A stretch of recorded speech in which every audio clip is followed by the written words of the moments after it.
All right, now we'll move on with our city business. The first city business we have today is business of the Assisted Housing Governing Board. So we will first convene a meeting of the Assisted Housing Governing Board of Directors. Mr. City Clerk, please call the roll. Board Member DeCiccio. Here. Board Member Gallego. Here. Board Member Nowakowski. Here. Board Member Stark. Here. Board Member Valenzuela. Here. Board Member Waring. Here. Board Member Wiesahan. Here. Board Member Williams. Here. Vice Chair Pastor. Mayor Stanton. Here, first item of business is the minutes. Has any member of the board had a chance to review the minutes from December 13th, 2017? Board Member Wiesahan? Yes. Do you have a motion?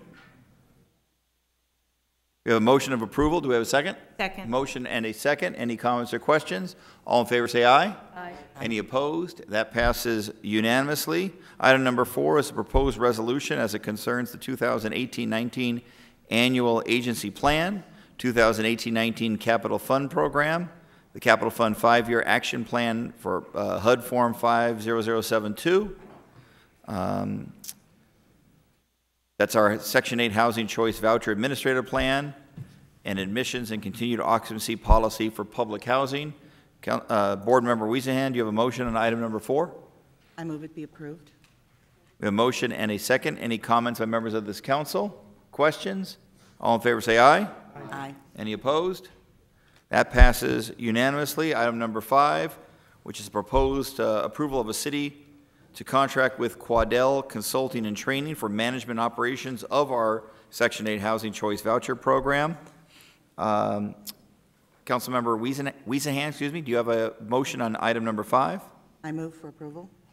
Motion and a second. Any comments or questions? All in favor say aye. Aye. Any opposed? That passes unanimously. Item number 6 is enter into contract with Native American Connections. Is there a motion on item number 6? Board Member Wiesahan. Yes, I move for approval. We have a motion and a second. Any comments or questions by members of this board? All in favor say aye. Aye. Any opposed? That passes unanimously. Item number 7, approval to award and enter into a contract with Northern Gardens 2, Phoenix LP. Is there a motion on item 7? Board Member Wiesahan. Move for approval. Motion and a second. Any comments or questions? All in favor say aye. Aye. Any opposed? That passes unanimously. Our final item is item number 8, approval to award and enter into a contract with Gorman and Company and Rehoboth CDC. Is there a motion, Board Member Wiesahan, on item number 8? Yes, I move for a motion. We motion for approval, I'm assuming? Yes. And there is a second. Any comments or questions on item number 8? All in favor say aye. Aye. Any opposed? 1 no. So it's on item number 8. 8 to 1. 7-1? 8 to 1. Because you're down 1 council. Okay. 8 to 1. Sorry about that. 8 to 1. Okay. And we need a motion to adjourn? So moved. Is there a second? We are adjourned from our Assisted Housing Governing Board Directors meeting. Now we'll move into the formal meeting for the Phoenix City Council for Wednesday, March 21st, 2018. I will ask our city clerk to please call the roll. Councilman DeCiccio. Real quick, I'm sorry. Board Member Wiesahan, thank you for your service. Thank you for being here today. Good job. Thanks so much. Okay, now call the roll for it. Councilman DeCiccio. Here. Councilwoman Gallego. Here. Councilman Nowakowski. Here. Councilwoman Stark. Here. Councilman Valenzuela. Councilman Waring. Here. Councilwoman Williams. Here. Vice Mayor Pastor. Mayor Stanton. I am here, and he's not formally part of today's meeting, but sitting to my right is Ryan. Ryan is shadowing me today.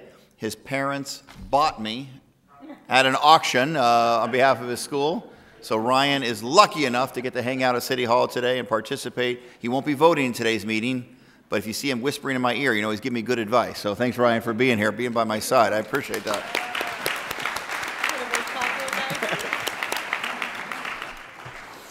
All right, now we'll move on to introduction of our interpreter. Ms. Torres, good to see you. Please introduce yourself. Good afternoon. Si alguien necesita los servicios de interpretación al español, les pueden proporcionar equipo a la entrada. Gracias. Thank you so much. Now we have citizen comments. Are there comment cards from citizens? Is this it here? All right, we have a few citizens who wish to make comments. We have up to 15 minutes to make comments, three minutes per speaker according to city council rules.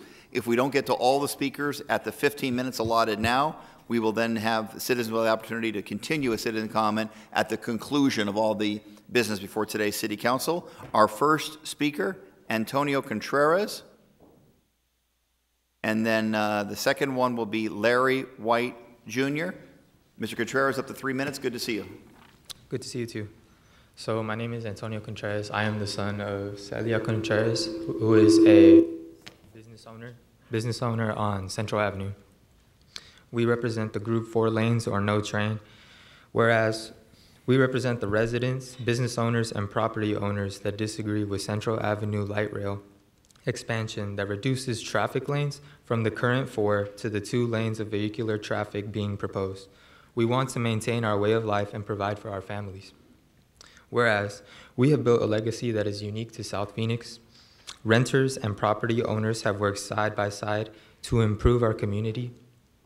We have built up our clientele throughout the years, many of which only know us by our location. Whereas we have seen in other areas the destruction of businesses, and we cannot stand idle as this happens. Down Central Avenue, the 4-year period of construction will devastate our businesses. And even if we survive, we will face a smaller traffic that will lead to less clients. We are under threat with losing our livelihoods. Whereas the decision of the current plan was made without proper or expansive community input, the importance of the decision being made was not communicated to all impacted people. Therefore, pursuant to Chapter 4, Section 22 of the City of Phoenix Charter, I, Antonio Pacheco Contreras, a resident of the City of Phoenix, hereby petition the Mayor and Council to consider and enact within 15 days a resolution, ordinances, or measure that assures South Central Avenue will remain with 4 vehicular lanes of traffic with the light rail expansion and suspend further development until this is resolved. Thank you. Thank you very much. Mayor, may I ask staff a question?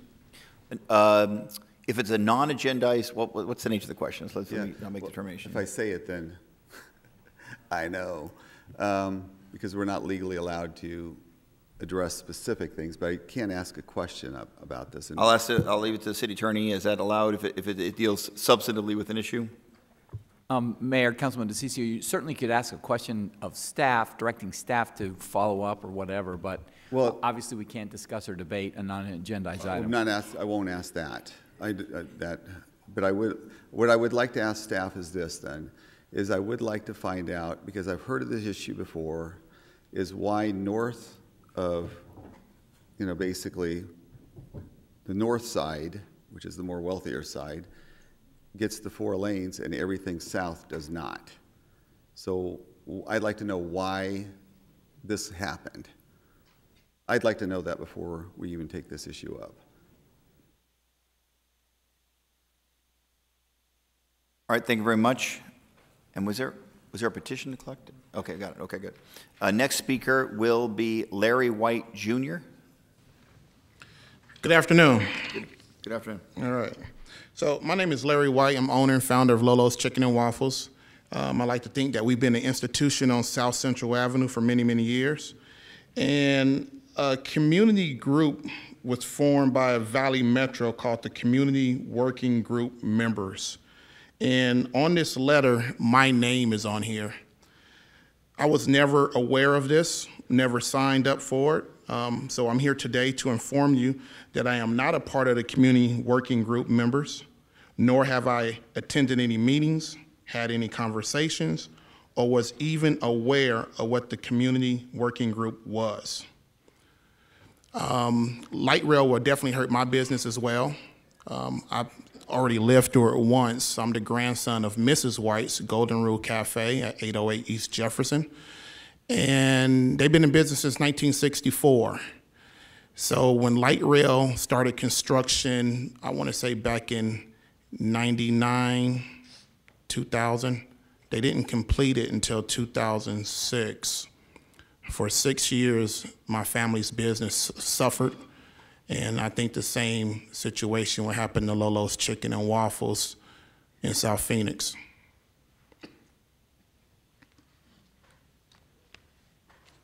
Thank you very much for your testimony. Thank you. Great to see you. And then the third speaker is Mr. Mel Martin.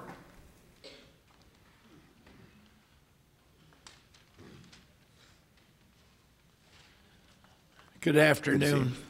I'm Mel Martin. I've been on South Central since 1955, probably since a lot of you was born.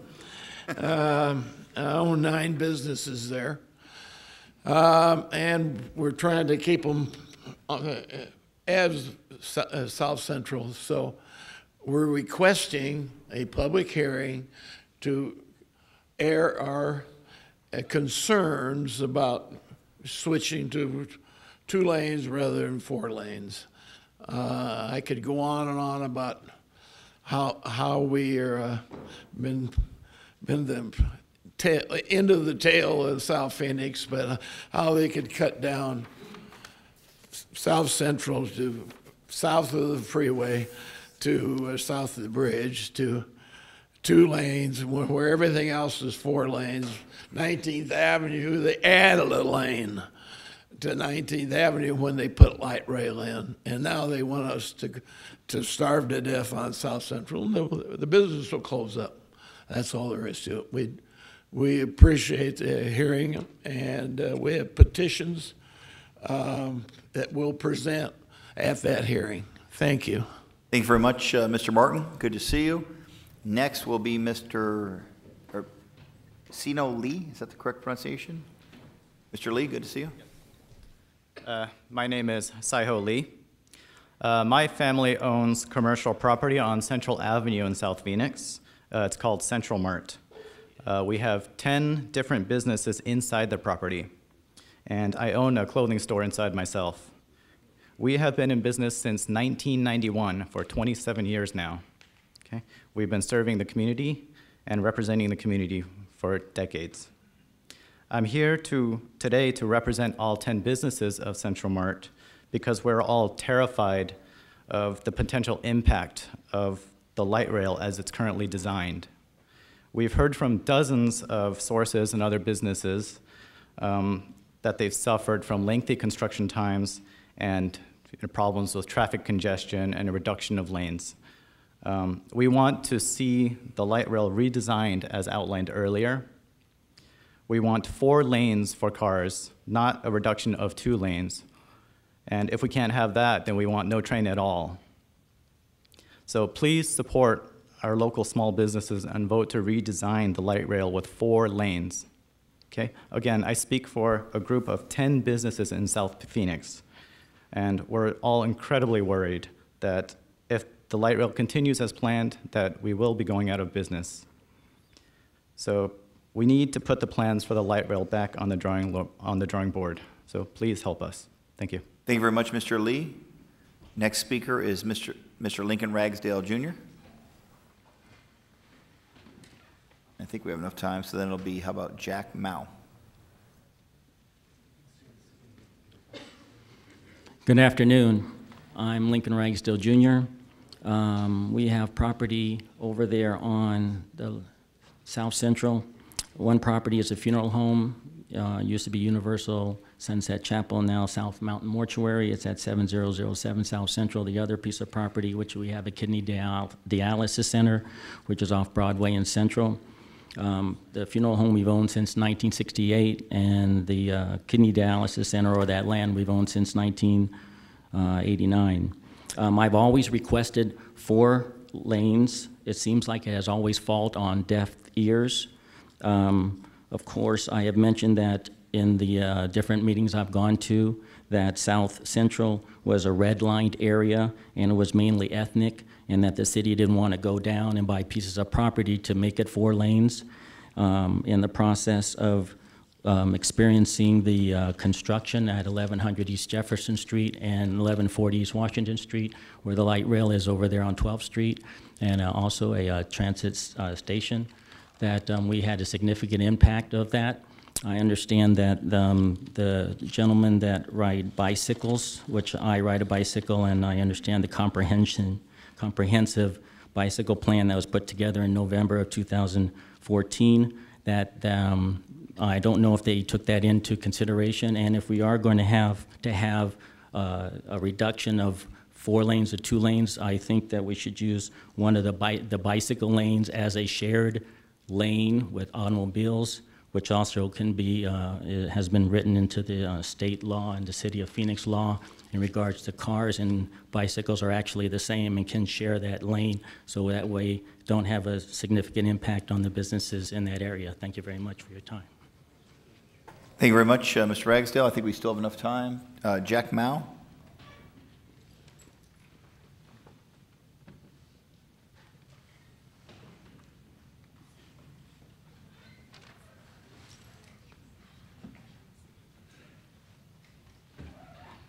Thank you. Good afternoon, Mayor Stanton and honored City Council members. My name is Jack Mao. I came today to discuss furthermore about the Chinese Culture Center. Around a month ago, the annual Chinese New Year Festival was hosted at Margaret Tian's Park, an event that attracts tens of thousands of people each year. On Friday that week, the Asian Culture Ethics Club at my school, Basha High, went on a field trip to the event. However, like my other club, the Chinese Club, we don't merely go to the Chinese New Year event and call it a day. We'll of course have to finish off our trip with a group meal at one of the Chinese restaurants and Chinese snacks from the Ranch Market at the Chinese Culture Center. But this year, the Ranch Market had moved out, and the beautiful garden was not just fenced, but double fenced around and locked. Along with all the legal problems, the Asian club decided not to stop by the center. That's just one club's decision. The Chinese club had also changed their mind, this time completely about the trip, and decided not to have their annual trip to the cultural center and the Margaret Tian's Park.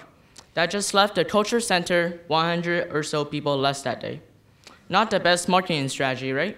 Or was it an intended strategy to snuff out the center and make it look like it's losing popularity? We aren't sure. The next day, me and my mom went with my violin teacher, Sharon Lovell, and her husband at Margaret Tian's Park. We watched a few shows and visited a handful of booths before we headed toward the Beijing Garden at the Chinese Culture Center to have lunch. The food was amazing, surprised that it wasn't full of customers. As we gobbled up the delicious food, we talked about the Chinese Culture Center. Sharon said to me that she went to the Culture Center very frequently back in the day when Ranch Market was still doing business along with other smaller tenants, and that she absolutely loved to shop at the market, get lunch or dinner at one of the restaurants, and visit the wonderful garden. It was like heaven for her. Unfortunately, she is unable to join us today, but if she was here, she would definitely be talking up a mesmerizing storm of wonderful things about the center and be in support of preserving it. Her story is only one out of a few 100,000 people's stories by those who have visited the entire center at least once in their lifetime.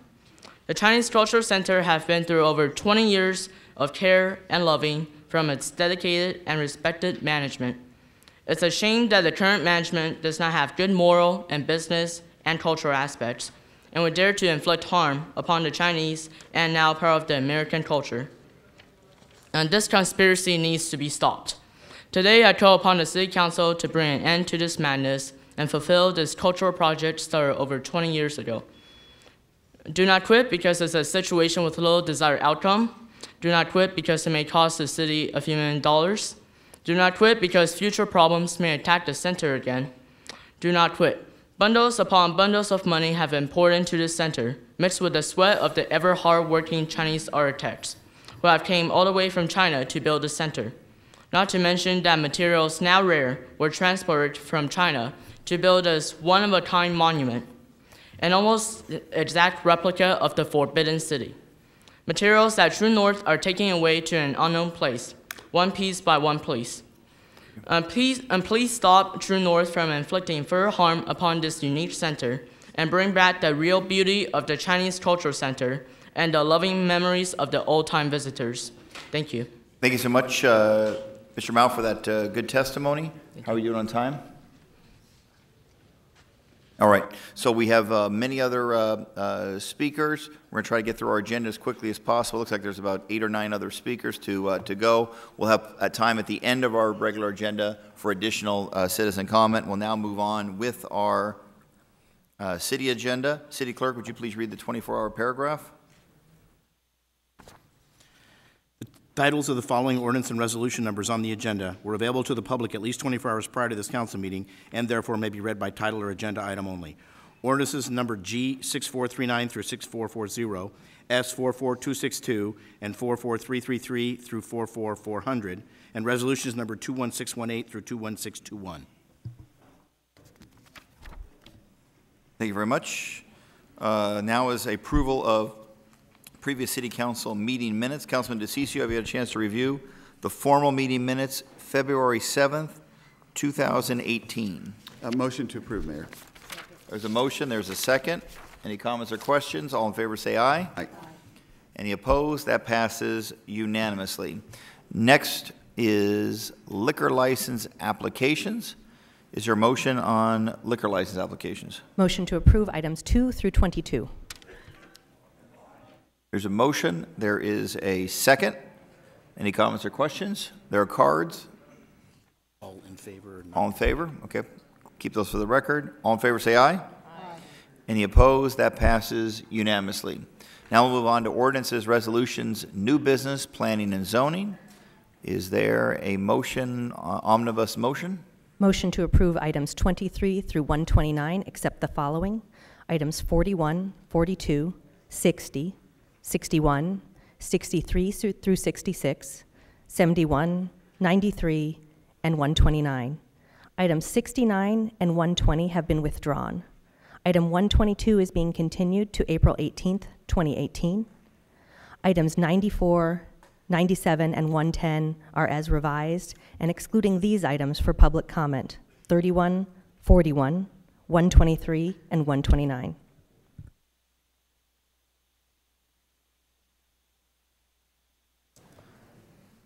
All right, that's the motion. Are there any additional items that anyone would like to pull out for individualized hearing and vote? Is there a second? There is a second. Any comments or questions? Wait, hold on. I just want to make sure, Mayor. Is item 36 pulled too or not? That's just the extension, correct? That's in the omnibus. Okay, I'm fine.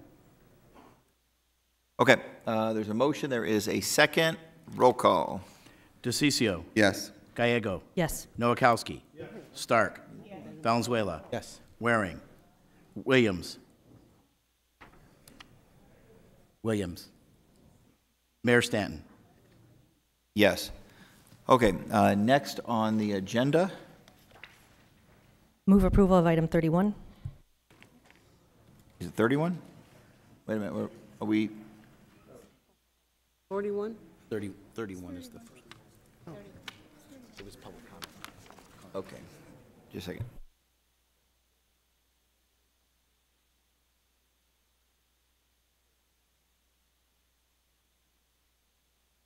Okay, item 31 is what's on the floor that was not included in the omnibus. There's a motion in favor of 31. There's a second. Mr. J.J. Johnson is here, opposed to the item, would like to provide testimony. Mr. Johnson, good to see you. Up to 2 minutes of testimony on item 31. Mayor and Council, thank you very much for hearing me. I rise today to strongly recommend that you not vote to approve the settlement in Grigg versus City of Phoenix. The City of Phoenix has acted shamefully with regard to Officer Scott Safranca. He was shot in the line of duty and discarded by this city because of this lawsuit. Officer Safranca was trying to arrest an armed robbery suspect when Mr. Grigg jumped into the middle of the arrest and caused the suspect to gain control of Officer Safranca's weapon. Officer Safranca never asked for help. Mr. Grigg never identified himself as a posse member. He caused his own shooting, whether he was well-intentioned or not. He caused his own shooting. He deserves no settlement. Take this to trial. Stop this grifter from enriching himself with a windfall. I am one of the most strident critics of this police department. You have got to stop hanging good cops out to dry. You have to start allowing an officer who comes forward and doesn't toe the popular line. You have to allow that without that person being targeted for retribution and retaliation. You get to define what sort of police department you have. So I urge each of you, go to trial. Mr. Grigg cannot prevail on the facts. Thank you. Thank you very much, Mr. Johnson, for your testimony. There are no other cards. I'll now turn to members of the council. Are there any comments or questions on item 31? Mayor? Councilman DeCiccio, please. I never heard that argument. I think it's, I'm hearing it up here too. I mean, I'd like to continue this for a couple of weeks just to be able to get a little more facts on it on my end, but you know. Okay, the motion is to continue. Is there a Does it need to be done right away? I'm sorry. I'll second that. I should ask legal. I think they're already. It's an interesting point. I mean, The tentative settlement was achieved some time ago, over a month ago, and I believe that court deadlines were suspended based on the funding of the settlement. So I can't tell you right today, Mayor and council members, including Councilman DeCiccio, I can't say that this would jeopardize our case, but I do know that there are pending deadlines that would, I think, be imperiled. How do we find out? Can we wait till the end and just, I mean, from my end, but the request that we hold this item to the end of the meeting so that we can determine whether or not a decision is needed today, one way or another. Right. For court deadline purposes. Okay, I'll hold this item then, and we'll deal with it at the end of the regular agenda. Please remind me at the end. Council, please. I forget, Mr. Johnson, correct? You and I don't agree on a whole lot of stuff, obviously, but I thought you brought together a pretty cogent argument just now, and I'd not thought of. I mean, I'd like to find out what we can and cannot legally do either. So I appreciate it. I just wanted to let you know. All right, thank you very much. This item has come before this council in executive session a couple times, but we're going to get the information now about that, and I'll hold this item. Okay, excellent. All right, I will now turn, I think we're on 41 is the item now. Okay, item 41 is the item up now on our agenda. Item 41 concerns a proposed, so I guess as a contract award as it relates to police towing services. We'll get a short, a short report from Chief Kurtenbach about, I think the recommendation did come from police, and then my understanding is that my staff has talked with both Mr. Gilbert, representing the recommended proposer, as well as Mr. O'Malley, representing another proposer, and that each would be given 5 minutes to present their case, and then others would have 2 minutes to provide any additional testimony beyond that. We don't have too many cards, so I thought that was the fairest way to move forward. Chief. Or who wants, I don't know if why don't you give just a short presentation on the recommendation. Mayor, members of the council, this is a contract award recommended through a request for proposal process that was administered on behalf of the police department by the finance department. Our chief financial officer, Denise Olson, will just give you a quick synopsis of the timing of this procurement. Ms. Olson? Yes, thank you, Mayor, members of the council. Just a quick synopsis of this procurement process for police towing services. The finance department went to both 2 subcommittee meetings and then also to the formal council, and that was a motion to issue the RFP on November 30th of 2016. We issued the towing contract, and then on May of 2017, the award recommendation was posted on October 11th of 2017. And then in a timely manner, ACT Towing protested the award recommendations. So then, following the protest in January of 2018, an administrative law judge issued a decision to dismiss the protest and upheld the staff's recommendation to award. Today, the city is recommending entering into contract with DV Towing for Zones A and B and Western Towing for Zones C and D. The recommended results would be the lowest cost to the consumer. All right, thank you very much. Any questions from members of our staff on this item? All right, I'll now turn to members of the council. Would anyone like to put a motion on the floor that we can at least then hear the testimony based upon that motion? Councilman Williams? Mayor, this has been an interesting case coming forward. We've had lots of testimony from staff as well as the individual people.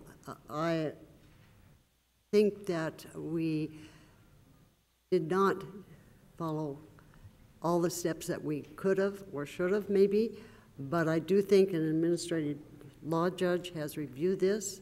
They have upheld staff's recommendation, and therefore I move approval. All right, there's a motion. There is a second on that motion. Now I'll open it up to comments from both sides, and then we'll have any additional questions or comments from members of this council. Obviously, we have our professional city staff here that has made this recommendation. Mr. O'Malley, you're representing the protester, so please come forward. Up to 5 minutes of testimony, and then I'll give Mr. Dunn and Mr. Damasio up to 2 minutes each if they'd like, to cover anything else you didn't, and then I'll hand it over to Mr. Gilbert for the same courtesy. Mr. O'Malley, good to see you. Thank you, Mr. Mayor, members of the council. Again, I am Kevin O'Malley, and I represent All City Towing. The issue before the council is whether or not to award contracts to two vendors that have been out of compliance with the most important and critical law that governs towing in this country.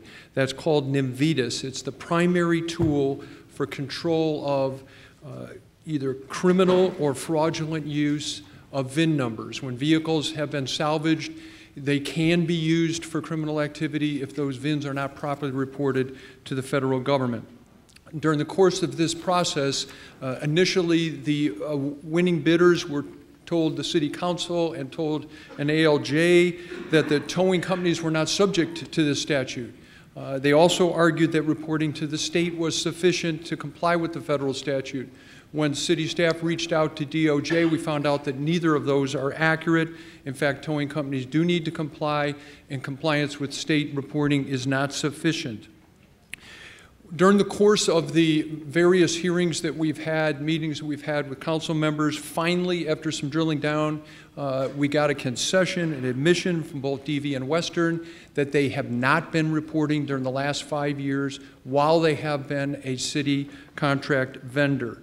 So they were in violation. They're still contractors with you. They have been in violation for the last 5 years. Of course, under the city's procurement code, it is required that you give a bid to a responsible bidder, which means one that's in compliance with the law. Of course, there are existing contracts required that they be in compliance with all federal and state law. In our view, the city attorney, after looking at all of this, sent out a memo, and what she said in connection with that is the city needs verification of compliance before a contract award. That's what we were told by the city attorney. I think that's correct. The reason being that to be determined a responsible bidder, you need to do the investigation, get to the bottom line, get to the facts, and find out whether your contractor, your vendors are in compliance with the law or not. Otherwise, our Arizona Supreme Court has said a decision to make such an award without getting to the bottom of it would be by definition arbitrary and capricious and subject to being overturned. So what did that investigation consist of? Well, the city staff went out, went to DOJ, sent FOIA requests. They went to MVD to get information about salvage titles and to the city's own internal department. We've only got bits and pieces of that information, but we've gotten enough to know not only were these parties not in compliance in the last 5 years, they're still not in compliance today. Why do I say that? The city's own records that they recently gave to us showed there were about 20,000 salvage titles in the last 5 years just by the city of Phoenix. Each of these two winning bidders had one of the two zones. My client had the other two zones. So simply looking at the math, probably there'd be about 5,000 salvage titles just for DV, just for the last 5 years, just from the city of Phoenix. Yet they reported, when they say they're in compliance, 1,699 from all the contracts, from all cities, for the entire last 9 years. We know that those numbers cannot be correct. In fact, one of our owners owns another salvage entity. It's bought 3,977 salvage vehicles from the DV-related entity itself. So 1,699, we know, is not accurate. So when they say they are in compliance now, we believe that the evidence strongly suggests that they are not. I would also point out to you that under the Navitas statute, anyone that's in this chain that has title to these salvage vehicles can be subject to this $1,000 a vehicle fine. And the city has taken the position in the past that it owns these vehicles as part of a revenue sharing process in connection with these contracts. So even the city itself, if it continues to do business with someone who's not in compliance, could be at risk. The other thing that concerns us, and one of the other speakers will address it in a little more detail, it is a very unfortunate event that took place in connection with this process that we believe the City Council should never countenance in connection with an RFP. And that is what I have to characterize as a smear campaign directed at a sitting city councilman, at my clients, and at some private individuals, in which they alleged that we violated the transparency policy, that there were back channel communications regarding this. That was absolutely false. When that investigation was conducted, they retracted that, and now today they're going to tell you, look, we've washed our hands of that accusation. And I believe that these letters that were sent, the first in November, and then one right before the council vote was set, they were sent confidentially to city staff. We didn't know about it. We didn't hear about it until we had a meeting with a number of the council members. And I think the thought was, from their perspective, if the smear campaign behind the scenes works, great. If it doesn't work, then what we'll do is we'll fire the lawyers that represent us and hire Mr. Gilbert, an esteemed member of the bar, to say, forget it all, no harm, no foul. We believe you shouldn't countenance a process. Thank you very much, Mr. O'Malley. Any questions for Mr. O'Malley at this time? Obviously, there are questions that you can be called back up subsequently. Thank you, Mr. Thanks Mayor. so much, Mr. Dunn. Did you have testimony up to 2 minutes? And then followed by Mr. Damasio.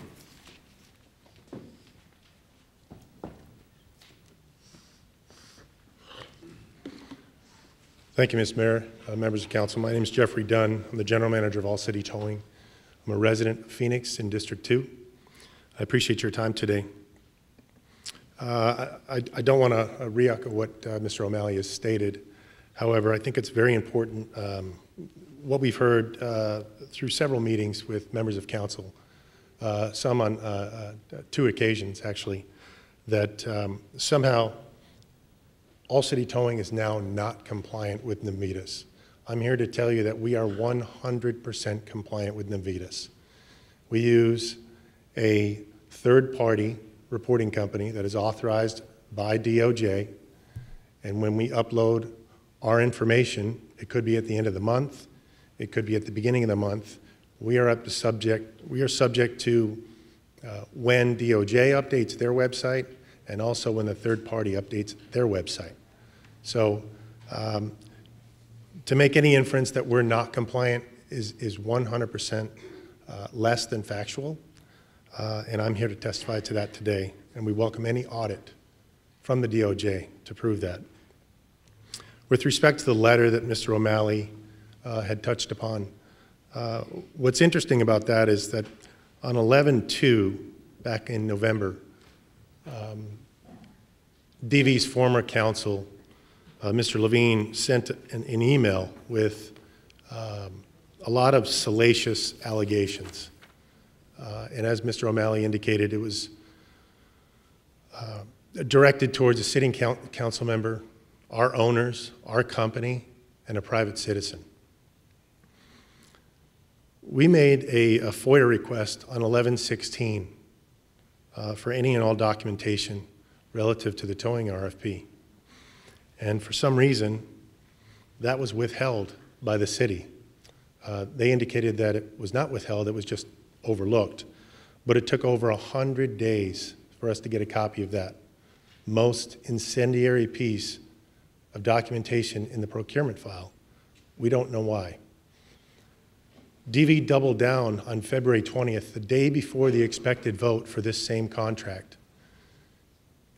We assume the intent was to pollute the system. Well, our belief is that the well has been polluted, this process has been tainted, and the only remedy is to reject staff's recommendation, throw out the RFP 17-182, and start anew.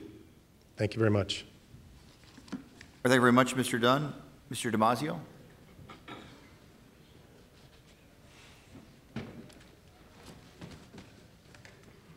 Mayor, council members, my name is Todd Damasio. I'm one of the owners of All City Towing.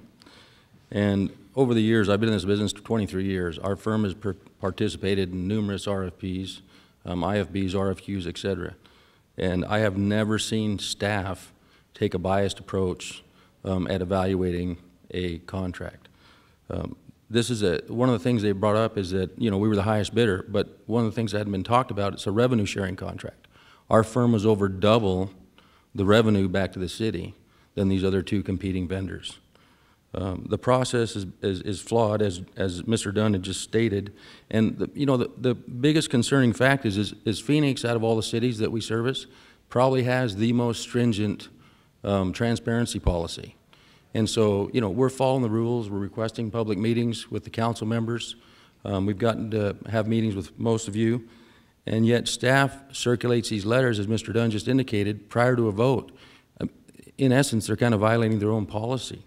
And so I just think irreparable harm has been caused. I think that, the release of confidential vendor information, slandering a council member for preparing for a meeting, having his own notes so he could ask some questions. I just think that staff overreached in this situation, and I think that council should ignore staff's recommendation, and I think the bid should be rejected. I think it needs to go back for further study. I think they need to incorporate, in your own document it says must be compliant with all state, local, and federal laws. If we don't do that, we're setting a bad precedence that future bidders can point to, and so not following the process, not being compliant with law, I think it's a dangerous precedent for the city to set. And I urge you to vote no on the recommendation from staff. Thank you. Thank you very much for that testimony. That's all the cards I have in opposition to the recommendation. Now I'll hand it to those who have marked that they're in favor of staff recommendation and the motion made by Councilman Williams. Mr. Gilbert, you have up to 5 minutes to provide testimony at this time. For your record, my name is Paul Gilbert, 701 North 44th Street, Phoenix. I'm here on behalf of DV Towing. I've been doing this for a lot of years, and in all my years in seeing these bid proposals, I've never seen a bid that has been more thoroughly vetted and reviewed than this one. Let's look at the posture we're in. It's been approved by the city staff. It's then been reviewed again by the city staff, twice. Then it's been reviewed by an administrative law judge, and it's also been reviewed by the city manager. So you've got 4 cracks at this, and without exception, every single reviewing agency that is charged with the responsibility of giving you advice has recommended approval of this contract. The city put the bid out to 68 towing companies, only 4 responded, and the city evaluated those proposals and also gave an opportunity for the towing companies to add additional criteria. Where was the protester saying, oh, where's this Navitas? It didn't come up until conveniently the disgruntled bidders said, oh, we didn't win, so we're going to now raise it as an issue. That won't work here and shouldn't work here. The administrative law judge Thomas Shedden basically thoroughly reviewed these issues. 5 pages of his report dealt with Navitas, and he again denied All Cities' appeal and upheld the staff's recommendation. So again, 4 times this matter has been reviewed and upheld without exception, all 4 times. We should win the bid. Let me just take one quick item in the bid. For instance, in Zone A, which was proposed to be awarded to DV Towing, their total contract price for the 3-year period was $569,000 and change. All Cities' bid for the same 3-year period was $3 million and change, almost 600% greater than DV Towing's bid.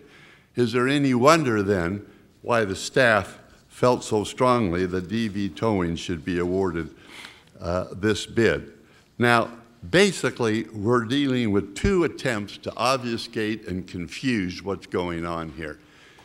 Navitas has been raised. Let me read a couple of quotes that I think are very important. The city staff report does a very thorough job of vetting this issue and giving you the details. I'm quoting from that report now.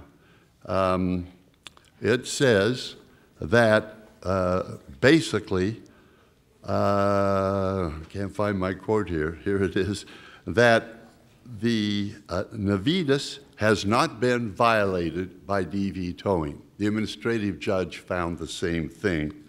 What is Navitas? Well, it's an opportunity to stop VNNs from being fraudulently used. There is a procedure that is set out for reporting these, and there was admittedly some confusion.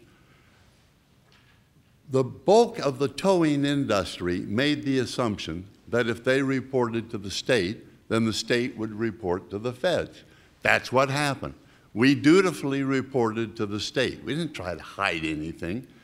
And now we find out that we should report directly to the feds. So I'm happy to read from you the staff report that says, the DOJ is satisfied that both DV Towing and Western Towing have met the Navitas requirements. See emails from Todd Brighton and the DOJ in your council packets.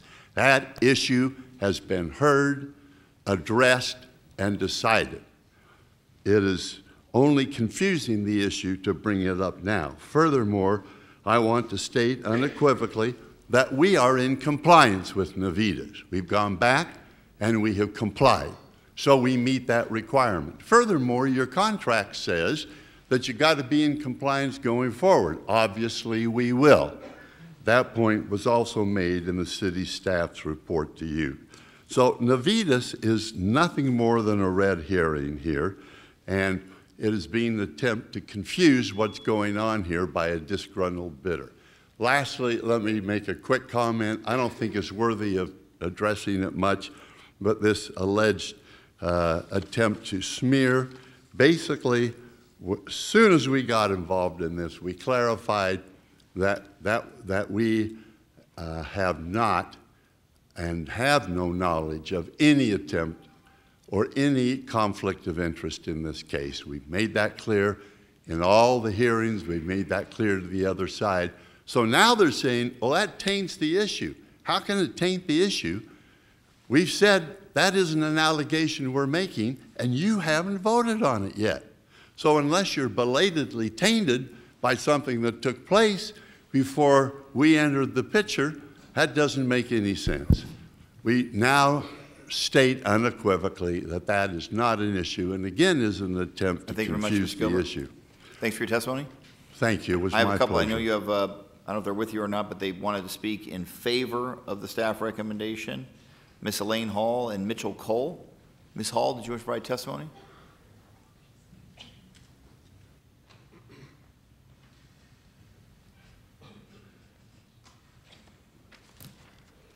Good afternoon. I'm Elaine Hall. I work with DV Towing. I have the utmost respect for your positions. I just have these points for you to consider. We are compliant with NMVIDIS, and we will continue to be in compliance with this new contract, which has yet to be awarded. Should you not award, you are going against the city attorney, administrative law judge, and by all accounts, throwing out the procurement process and any integrity it had. Should this go out for rebid, every party will have the ability to utilize the exact same argument for past non-NMVIDIS compliance. ACT based their protest on and repeatedly claims that they are the only ones in full compliance of NMVIDIS. Yet in their own protest documents, they show they skipped months and they failed to report 38 times. Not cars, 38 required monthly reportings, and even show 1 month they only had 1 vehicle to report. With all their contracts, that is blatant underreporting. Every single towing contract in this state has the exact same issue. Why is ACT not jumping up and down at other government agencies to report this critical non-compliance? They only made it an issue here. It was their only argument for losing. They could not get us on performance. They could not get us on price. They pulled up this controversial issue that MVD and Department of Justice did not even agree on. Once everyone was educated and we were legally granted reporting time and ability to be compliant, we did. We are compliant. And I want to address the numbers that were just given to you. The salvage titles are not every abandoned title. We report salvage only to NMVIDIS, not abandoned. So they're reporting all abandons. And the auction that sells to their owner's salvage company, there are half a dozen companies that feed into that auction. Thanks so much. Your 2 minutes are up. Thank you for being here. Appreciate it. How about Mr. Mitchell Cole? Yeah, I'm just going to yield my time. They pretty much took care of it. They covered it. Yeah, they did. So. All right, that sounds great. So that is all the speakers that I have that at least submitted cards wishing to speak. So now I'll turn it over to members of our council for questions for either side or our professional city staff. I have a quick question. My understanding is that one of the highest priorities as staff made their recommendation, which is which of the bidders would have the lowest cost to people of Phoenix. Not, I know Mr. Damasio brought up revenue sharing opportunities for the city, but I think the model is you charge the people whose cars are towed more and the city gets a cut of it. My impression is that that was not a priority in terms of making that recommendation by professional city staff. On the cost side, the goal was to keep the cost to people whose cars were towed as low as possible. Have I accurately described it? Mayor and council, yes. As you recall in the subcommittee meetings, the council actually set the cost criteria at 350 points. And part of that obviously was the revenue sharing, and then obviously they wanted to not make money on the backs of citizens. They wanted to have the lowest cost to the taxpayer or to the citizen. So as you analyzed it, you looked at the low, in terms of the recommendation that we made in the RFP, lowest cost to the citizens whose cars were towed, and we gave less criteria or less account to the revenue sharing concept. Exactly. At least as the direction that we gave as council members. That's the direction you gave us, and that's the direction we followed. Okay, I appreciate that very much. Mr. O'Malley, I have a quick question for you. Is your contention, Mr. O'Malley, question for you. This NMVIDIS issue that's been brought up here today, are you suggesting that we ought to take that into consideration, or are you suggesting that we can't legally move forward? Mr. Mayor, really both. I think under your own procurement code, you're required to only give bids to responsible parties. That's defined in 43-8 of your code, as well as the contracts themselves call for complete compliance with federal and state law. So in that sense, the law requires that that take place. In addition, the law, and there's a case called Osborne versus Minton, requires the city to do an investigation to determine whether or not they were a responsible bidder. In this case, unfortunately, city staff has admitted during the course of this proceeding that they didn't know about the noncompliance with NMVIDIS and didn't look into it. So in that sense, no adequate investigation was done. So I think you would be, number one, prohibited by your own code from awarding contracts to those that are not in compliance. Okay, I want to make sure that's clear. So your position is we can't legally go into it. I want to make sure I turn to our counsel because that is an important point. Is it your position that we could legally move forward here today? Mayor, members of council, it is absolutely my position that the council can move forward. Osborne versus Mitten was decided in the 1930s. It was a case involving a public contract with Maricopa County. Bottom line is the court held that the city has the broadest possible discretion to determine responsibility. There was an investigation made here. It did determine that both of the bidders who were proposed for the award are responsible. The chief can talk about, for example, this whole Navitas issue is red herring because no other police department responsible for towing services in the county, including the county government, follows Navitas or required that prior to this procurement. And the bottom line is if that were a condition of responsibility, it would mean that every tower in the county was not responsible, except for... I just want to make clear the point. Mr. O'Malley, and I respect him very much, has taken the position that we can't legally move forward. You're a city attorney, so I want to make sure your position is we can. We can some legally clarification. Move forward. Councilman Nowakowski, please. So if the state's breaking the law, the county's breaking the law, it's okay for the city to break the law?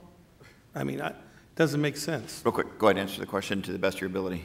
So, Mayor, Councilman Nowakowski, nobody's breaking the law. Navitas is not a requirement on the city of Phoenix, and it's not a requirement that would prohibit the award of the contract to either of these two vendors. Okay. So at least from our council's perspective, we can all give it the weight that each council member wants to give it the weight, that argument, but at least our legal counsel is suggesting there's no prohibition for us moving forward here today. All right, other members of the council, questions or comments? Councilman Nowakowski, please. So can you explain, or is there anything for the federal government regarding this Navitas, is it called? And what are the standards? Is it a standard, or is it something that you can turn it in if you want to? Yes, Mr. Mayor, Councilman Nowakowski, there is no doubt that this federal statute applies in this circumstance. It is described by Congress itself as a primary tool so that VIN numbers are not used in criminal enterprises and also to protect consumers from fraudulent transactions. For example, buying a car that's been underwater in Houston a month or two ago. This is the vehicle. It's set up through the Department of Justice. Everyone is required to report. The information that we've received from DOJ refuted every argument that's been made about reporting to the state. That's not good enough. We have materials we provided the city that say that. The idea that towing companies aren't required to do that, we've got materials from DOJ saying exactly the opposite. So yes, it's a critically important statute, and it does apply here, and it is a requirement that there be monthly reporting with respect to everyone that's involved in these chain of events with a salvage vehicle. And I would say one last thing with regard, because I think it addresses Councilwoman Williams' comment earlier, a question, and Mr. Gilbert reemphasized this. Well, the ALJ looked at it. Everyone looked at it. Well, when we were in front of the ALJ, we asked, can we get subpoenas sent out? Can we get evidence as to whether or not they're in compliance? I personally asked counsel for the other parties, will you stipulate, will you agree you're not in compliance the last 5 years? And throughout that process, no facts came out. We were not allowed to get that information. It wasn't until 4 of you, members of the council, were sitting in a meeting and asked very tough questions. Have you guys been in compliance or not? You finally got a concession from them. Not an evasive answer, but a concession. We have not been reporting for the last 5 years while we've been vendors for the police department.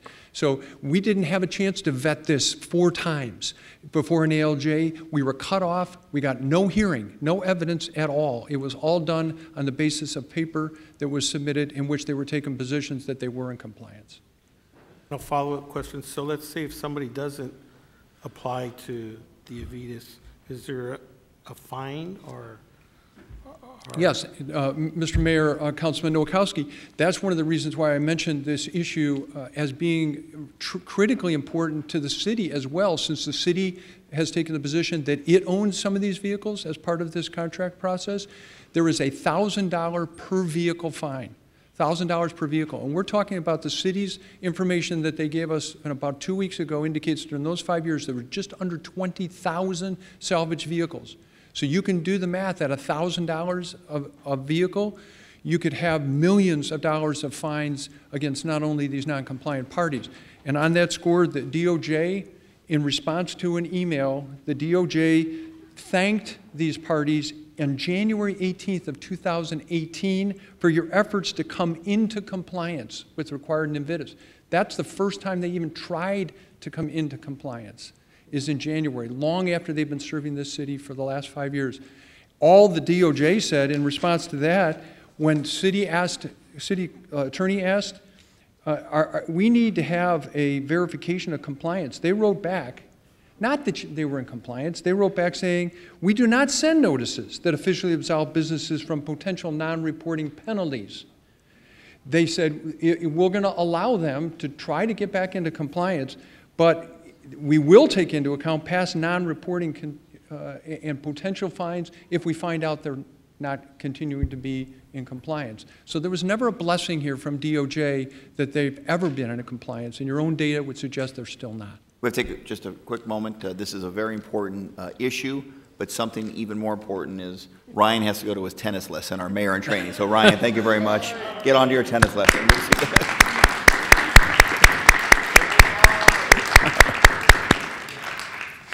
All right, other questions for Mr. O'Malley or anyone else? Mr. Gilbert is chomping at the bit to respond, but did you want to respond to that point? I do. I will ask that you go ahead and respond to that point, and then I'll hand it over to Mr. Councilman DeCiccio. Very quickly, who is responsible for enforcing the NVIDIAs? It's the Department of Justice. They haven't cited one person at all. Furthermore, contrary to what's been said, in the Department of Justice hearing, this was thoroughly vetted, and they didn't find anyone in violation. So this, again, is a red herring. And I think your city attorney has given you a very succinct and accurate answer as to how that question ought to be answered. And that is, it's a red herring. They're bringing it up because they're a disgruntled bidder. They lost a bid fair and square. Now they're trying to manufacture a reason to throw the bid out. We need to recognize that's what's happening. All right, thank you very much. I'll hand over to Councilman DeCiccio. Again, the point I wanted to make earlier was that, at least according to our city attorney, we can consider this issue and whether we recommend one side or the other. Apparently, both sides have been various levels of noncompliance with the NVIDIAs process. But in terms of at least our city attorney is saying this is not a legal impediment for us to move forward here today. Councilman DeCiccio. Thank you, Mayor. And I want to bring this a little bit more into perspective, too, and there's a bigger issue at play here. And a couple things right off the bat. I think the smear campaign was horrible, it was deplorable, it was disgusting, is what it was. And I learned from my children, too, one of the things you don't do is ever reward bad behavior.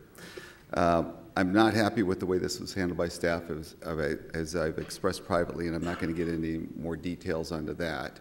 I don't think that there's any reason to do that today. But I want to talk about a bigger issue. I'm not going to be supporting the motion, but I want to talk about why we are here today. And I think there were only a couple of us that were on the council at the time.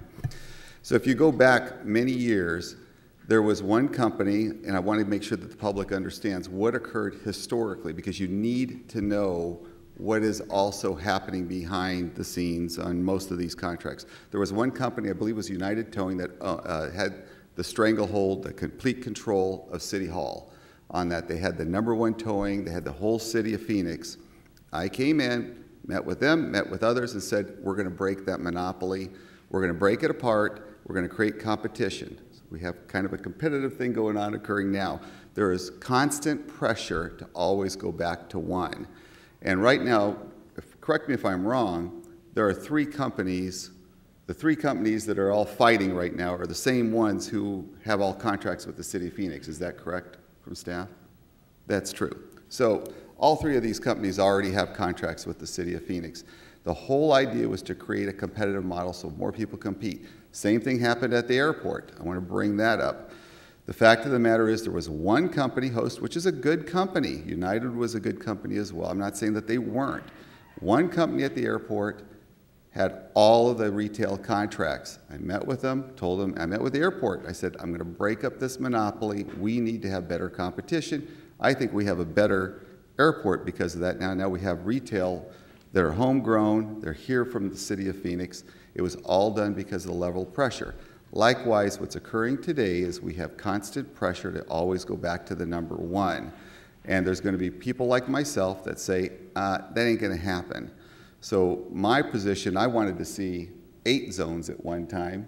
We went through a compromise. We ended up with 4 zones throughout the city of Phoenix. Again, it was to create competition in the marketplace and to not have one dominant entity. And that one dominant entity was involved in almost everything. So likewise, I'm not going to support anything that's going to move us to less.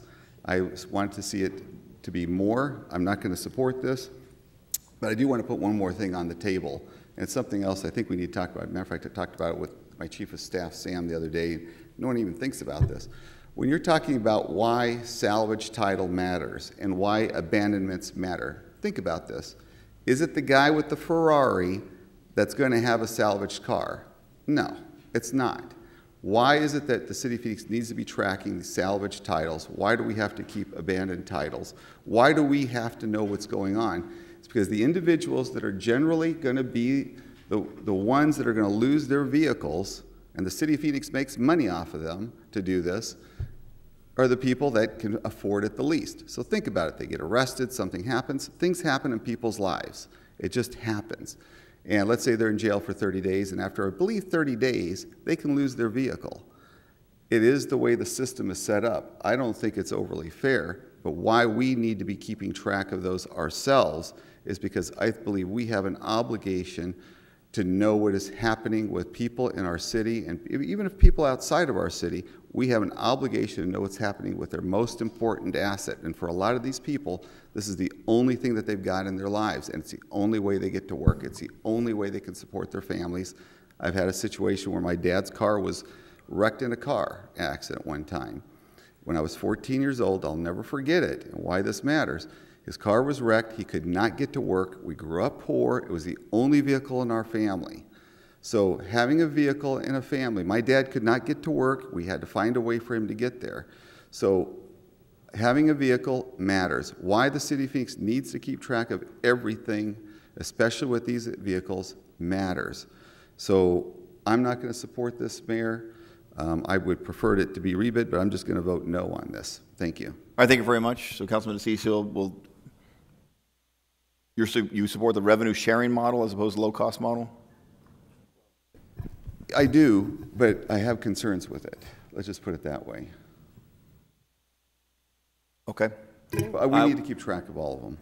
All right, no problem. I think that was a key point because I think the unsuccessful bidder, my impression is bid based upon presenting the city with a revenue model, that we would make more revenue off that model. The successful bidder, the one that staff's recommending, was based upon RRFP, which was based upon a lower cost model to the end user. But I did want to, I think, I'm not sure the councilman has correctly identified how we go about this process that many of us don't have personal experience with. So Chief, maybe you could explain how we deal with towed cars and the salvage process. Thank you, Mayor Stanton and members of the council. If I could, there's been a lot of discussion about NMVIDIS. So I just want to clarify, NMVIDIS is the National Motor Vehicle Title Information System. So it is the federal response to addressing motor vehicle fraud. Specifically, it looks to avoid the introduction or reintroduction of stolen vehicles, or as described by Mr. O'Malley, other vehicles into interstate commerce.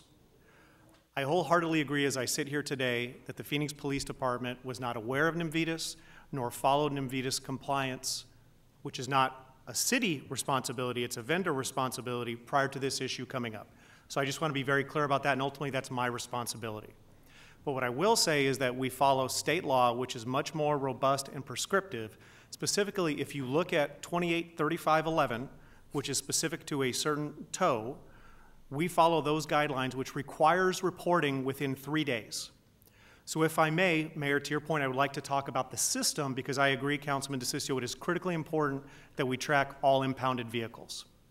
So if a police officer, a sworn officer, is out on an accident, perhaps it's a parking violation, there is an abandoned vehicle, that officer puts information into his mobile data computer on that vehicle the license plate, the vehicle identification number, which is then fed to our vehicle impound unit. So every morning, that information is reviewed by the vehicle impound unit.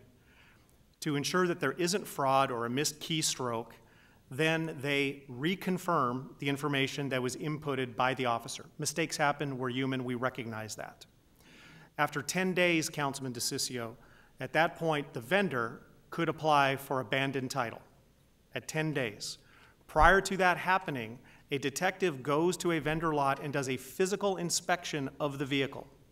So you've had the initial officer that enters the information, you have our vehicle impound staff that verifies the information, and then you have a physical inspection of the vehicle identification numbers by a detective.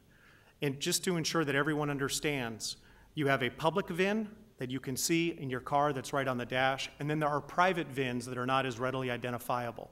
Those detectives don't wear this uniform. That wouldn't be appropriate. They wear jeans, they get under the vehicles, they get dirty, they look for those VINs to ensure that there isn't that fraud that is prescribed by NMVIDIS, but which is prescribed by Arizona revised statutes.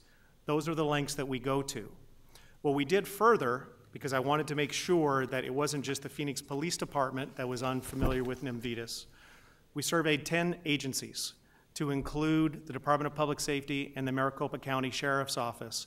None of the 10 agencies, in addition to Phoenix, does compliance monitoring for NMVIDIS. What I can say is of those 10 agencies, in the last fiscal year, we by far had the most tows, 35,203 tows, and we are the one agency that affirms that we do that physical inspection on level 1 vehicle tows, which is prior to the application for an abandoned title.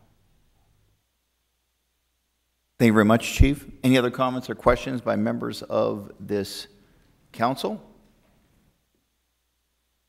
Okay, so the motion is in support of the staff recommendation. That staff recommendation was based upon the RFP criteria that we provided, which is the lowest cost to the individuals getting towed.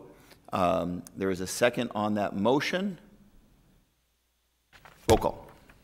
DeCiccio. Again, Mayor, it's also about competition and getting away from that number one and opening up the door. I vote no, Mayor. Gallego. No. Nowakowski. Mayor, I'm going to be a no because I believe anybody doing business with the city of Phoenix needs to follow all compliance if it's federal, state, or local laws. I've seen RFPs being tossed out for fewer violations or lesser things than this, and it's really something we have to work with our staff on. I'm not blaming any of the vendors. It's really an in-house problem that we need to work at. Questions are still not answered that I've asked staff, and I have a good consciousness. Until I get those answers, I can't really vote yes on this, so I'll be a no. Stark. Yes. Valenzuela. No. Waring. Williams. Yes. Pastor. Oh, I'm sorry. Mayor Stanton.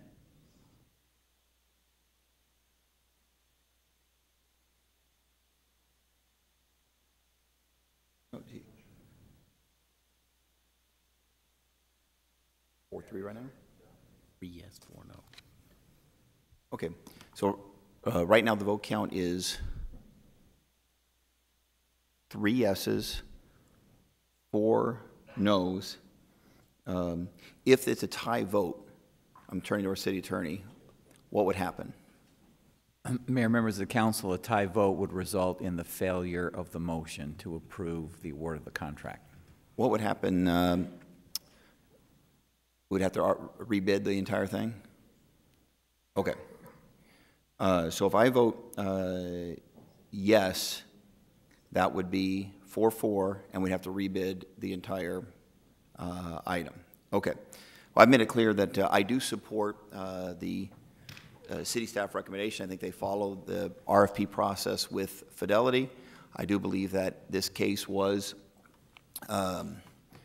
appropriately handled before an administrative law judge, in which both sides had a chance to fairly litigate these important issues. The administrative law judge did recommend in support of the city staff. So I'll make it clear that I do think the staff with our police department and our law department with city management has made the appropriate recommendation. And so I think the issue of Invitas is an important one and should be given a weight by members of the council, but obviously allows us to move forward. What I didn't hear, by the way, is any argument on the merits that our city staff had somehow weighed the point criteria inappropriately. I didn't hear any arguments as it relates to the cost to the consumer or to the individual. This council cares about keeping the cost as low as possible, and I think that was the direction that we gave. I didn't hear any testimony that somehow staff did not follow the direction of the city council. To avoid a situation where we have to completely redo it and go out for RFP again, my plan right now is to vote on the prevailing side, so that would preserve the ability to have a reconsideration, so that we can come before the city council again when we have a complete lineup of votes. We have one of our members is traveling on a sister city trip right now, so I'm going to vote on the prevailing side, but to make it clear on the record that the reason I'm doing that is to preserve the ability to do the reconsideration, and then we can get a full vote of this city council, see where it goes from there, and then if we can't get a decision made by this full city council, then we can rebid the entire thing. So for that reason, got to make sure I get this right. In order to preserve the ability to reconsider, I will vote no today. So the motion fails 3-5. All right, next item on the agenda. Next item on the agenda is item number 42. Item number 42 is authorize an RFP for body-worn video cameras. Do we have a motion on item number 42? Move approval. Second. We have a motion. We have a second. Comments? Councilman, you have questions or comments, please? I'm going to be supporting this, but, and this message is to the police department and to city staff, and it's nothing that you haven't heard before. I think it's okay for us to be moving forward with the body cameras. I think sometimes that they're actually very useful.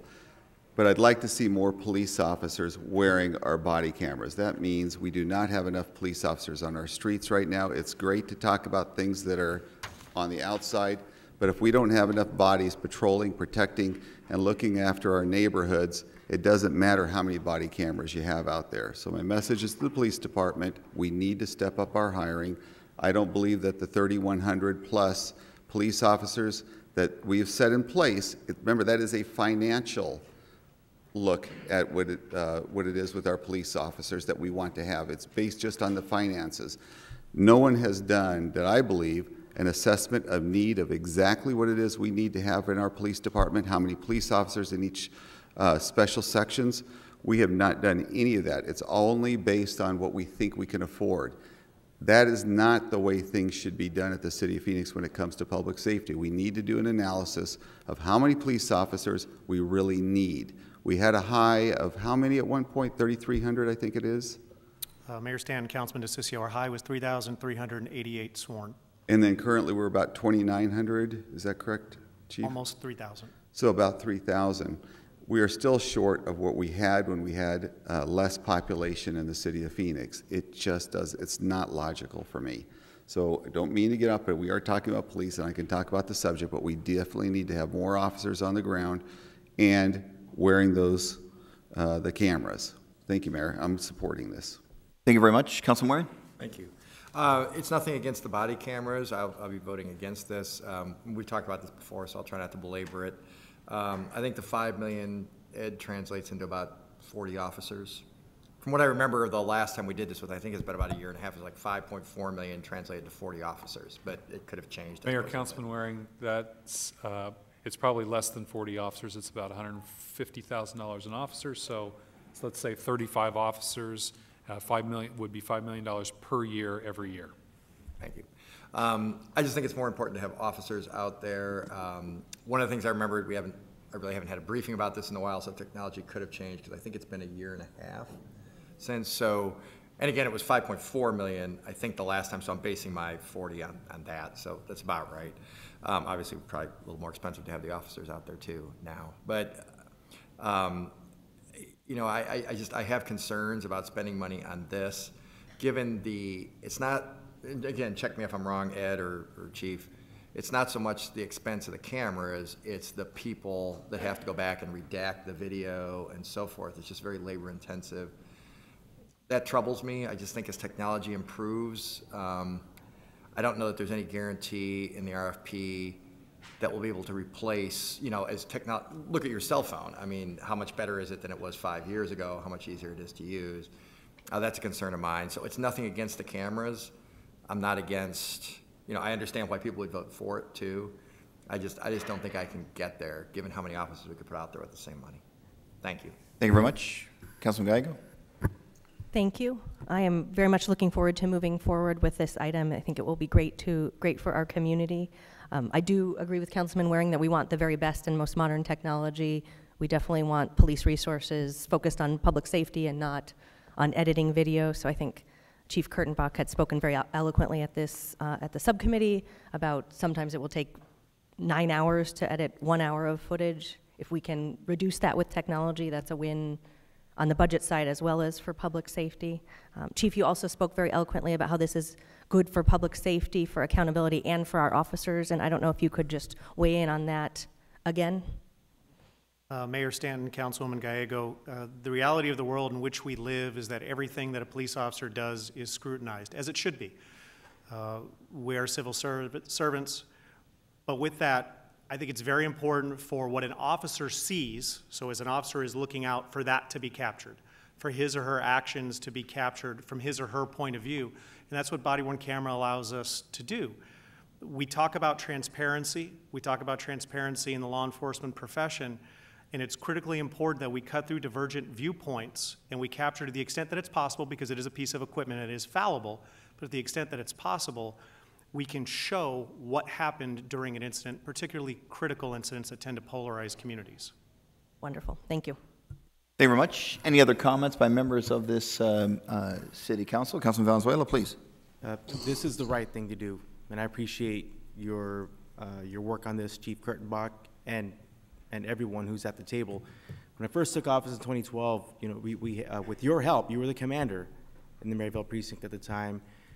We had a pilot. There was a pilot program going on in Maryville, a body cam pilot, and it's been 6 years, and I've been excited working toward having a body cam program that would go citywide, and it's the right thing to do. It's 2018. I think that if you, in fact, I know that when I talk to members in the community, they want it. When I talk with first responders, they want it.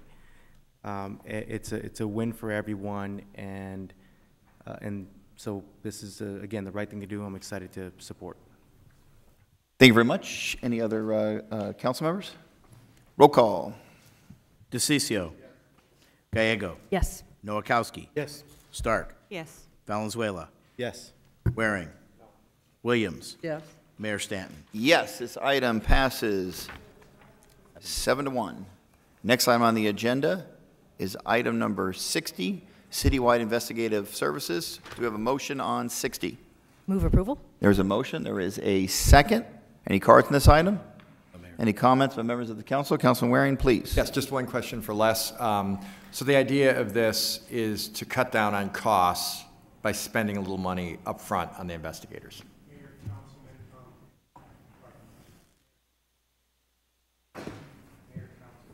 Mayor, Councilman, it's almost reminiscent of yesterday.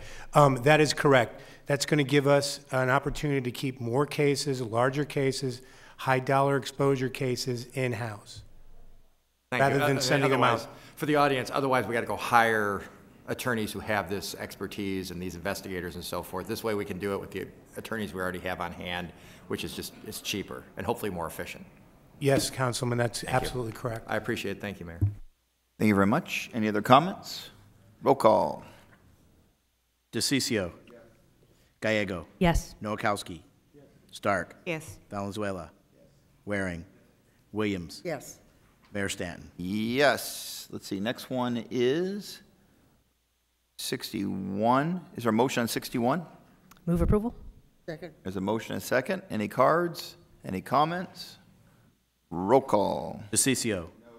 Gallego. Yes. Nowakowski. Yes. Stark. Yes. Valenzuela. Yes. Waring. Williams. Yes. Mayor Stanton. Yes, the item passes 6-2. Next item on the agenda is item 63. Are we able to take 63 through maybe 66 as a single item? Is there a motion on 63 through 66? Move approval of items 63 through 66. Second. There's a motion and a second. Any comments by members of the council? Mayor, I'm going to be a no on 66. I don't mind voting no on all of them, but if that's the case, it's fine. But it's just 66 that I'm no on. Okay. May I amend my motion to be approval of items 63 through 65? There's a motion. Is there a second? Second. There's a second. Any comments? Do you have a Councilwoman, comment? please.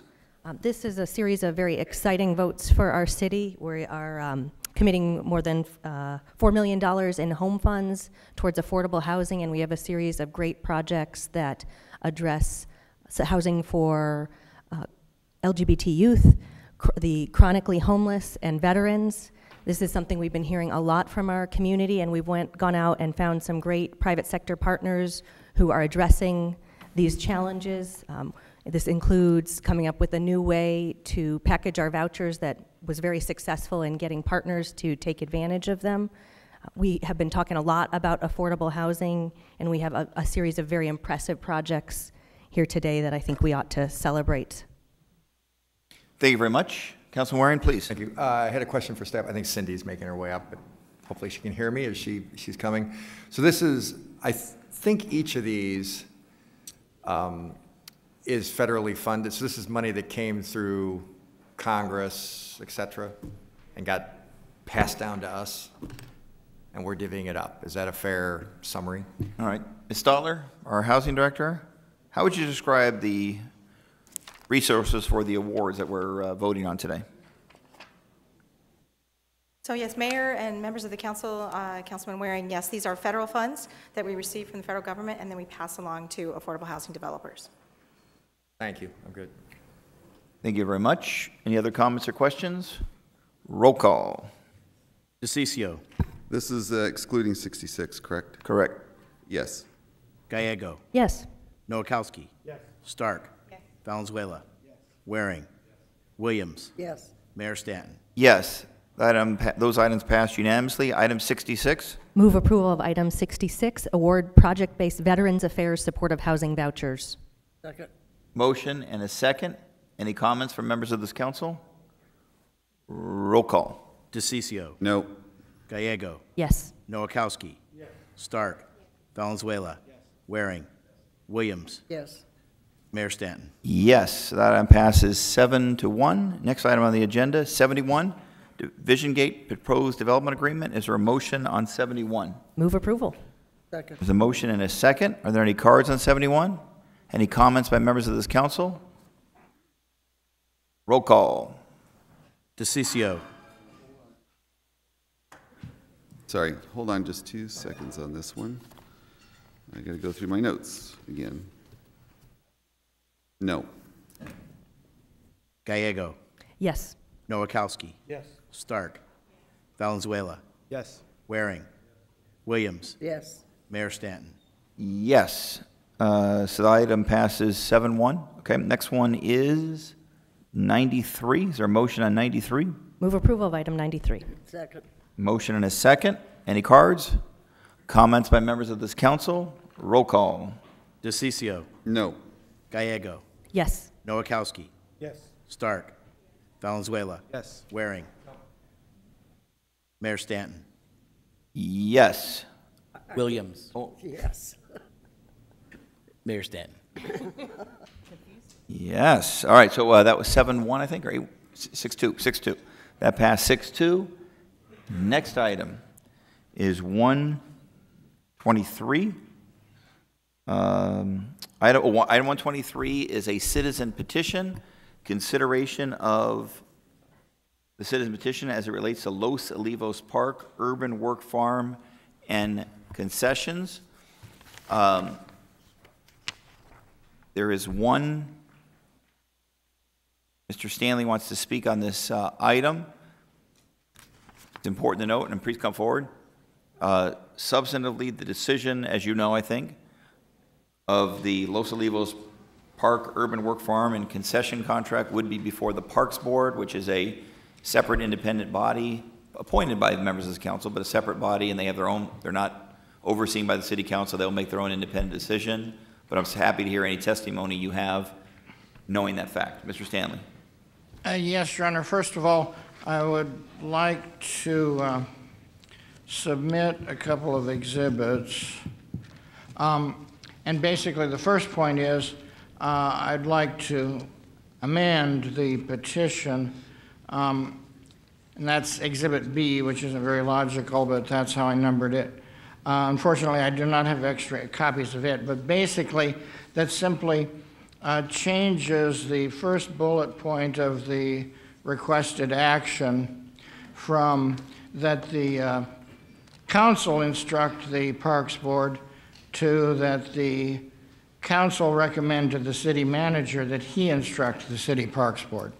And the staff recommendation is correct, actually, that the request as made would not be legal for the council to do because, of course, under the charter, the council has to communicate with the administrative departments through the city manager. So with that correction, the question to be addressed is whether the legal opinion expressed by the staff that this council has no authority in such matters is a valid one. You know, all the powers of the city are vested in the council.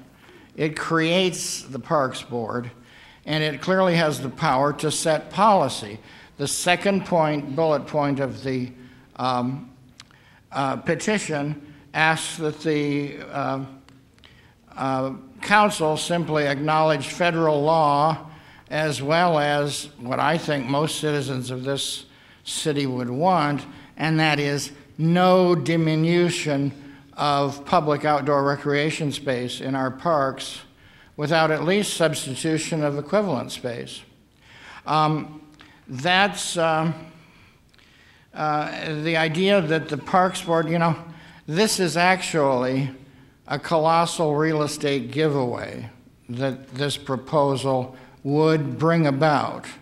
And in a year, if this proposal goes forward, in a year from now, when people, citizens driving on 28th Street are looking northwest from the intersection of Indian School and 28th Street, or looking south from Devonshire Avenue, see a large commercial project and a fenced-in, plowed farm area in place of the 5 acres of the park that are most used and most visible. Thank you, Mr. Stanley. Got to finish up here. Go ahead. Yes. Then they will be asking, who's responsible for this colossal giveaway of parks land?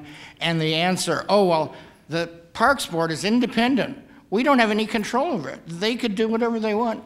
I don't think the voters are going to believe the council members when they say that, if that's their response. I think, thank you very much.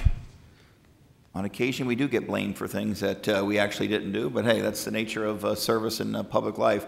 I will correct you on one point, and that is the Parks Board is not a creation of the City Council. The Parks Board is created by our city charter, which is our constitution, voted on by the citizens of Phoenix. The members of this council appoint the members of the Parks Board, but they are to act in an independent way, and I believe that if we were to try to, in a formal way, to influence their decision-making, at the very least, we would be acting inconsistent with the spirit of what the charter calls for, and that is the independence of our Parks Board. I appreciate what you're saying. That has nothing to do with the merits of what you're saying. It just has to do with the procedure. The City Council shall create, by ordinance, a Parks and Recreation. Our city attorney, do I stand corrected? Is that, I thought the Parks Board was in the charter, not created by the City Council. It is, Mayor. All right, thank you very much. So I appreciate that, the statements that you made about on the substance of it. I appreciate it in light of the fact that it is the opinion of our city staff and our legal department that this is not an appropriate citizen petition in light of the fact that we are not the deciding body. Does anyone have a motion on whether we should accept, reject, Or if there's no motion, it goes away, I guess, in that regard. That's, no motion is an action unto itself. That's right. And it might be the most appropriate in light of the uniqueness of this situation. Is there a motion on this one? All right, so the petition dies for lack of a motion. Next item on our agenda is item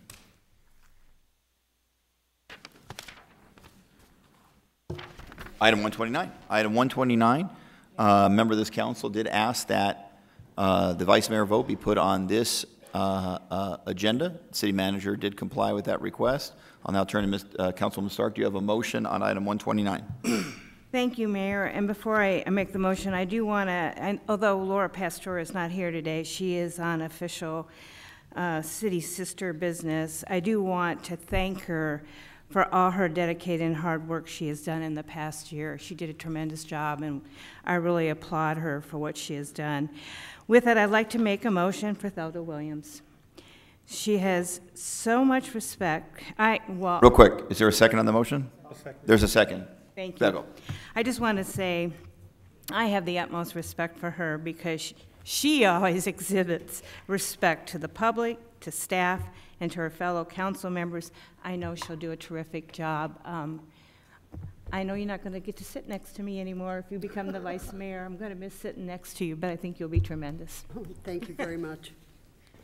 All right, thank you very much. So the motion is on behalf of Councilwoman Thelda Williams to serve as our vice mayor. That was seconded by Councilman Nowakowski. Any other comments by members of this council? Councilman Valenzuela, please. Thanks, Mayor. First of all, how was this added, or who added this item to the agenda? Mayor, council members, I instructed the staff to add this item to the agenda upon the request of council, a council member. The tradition in terms of vice mayor is a little different than most other formal agenda items in that once the year of service has gone by, when a council member asks, we do put a vice mayor vote on the agenda because it is a matter for the council. It is not a staff matter. I'll ask, I don't know, and if I'm not allowed to know, that's fine too. Who asked to have it requested, to add it on this? Oh, I think we should have, and I was fully supportive of that. So it was. I was one. I was one after March 1st. Yeah, we've been asking. That's tradition. That's fine. I'm just asking a couple questions here. Okay. Sure. So Councilman DeCiccio, Councilman Nowakowski asked the city manager to put this on the agenda. Now it's on the agenda because that part was left out, and the reason I ask is because our current vice mayor, who has served well, Laura Pastor, is 7,000 miles away in an entirely different time zone, on city business, representing our city well on a sister cities trip, and this could have been added to the agenda prior to the vice mayor leaving, or simply added to the agenda upon her return.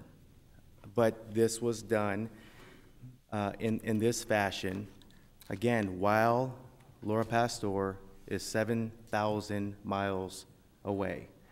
I just don't think it's the right way to go. I've had the responsibility, the privilege of being vice mayor. Several of us up here have had that honor and that responsibility to be vice mayor. It's typically done on an annual basis.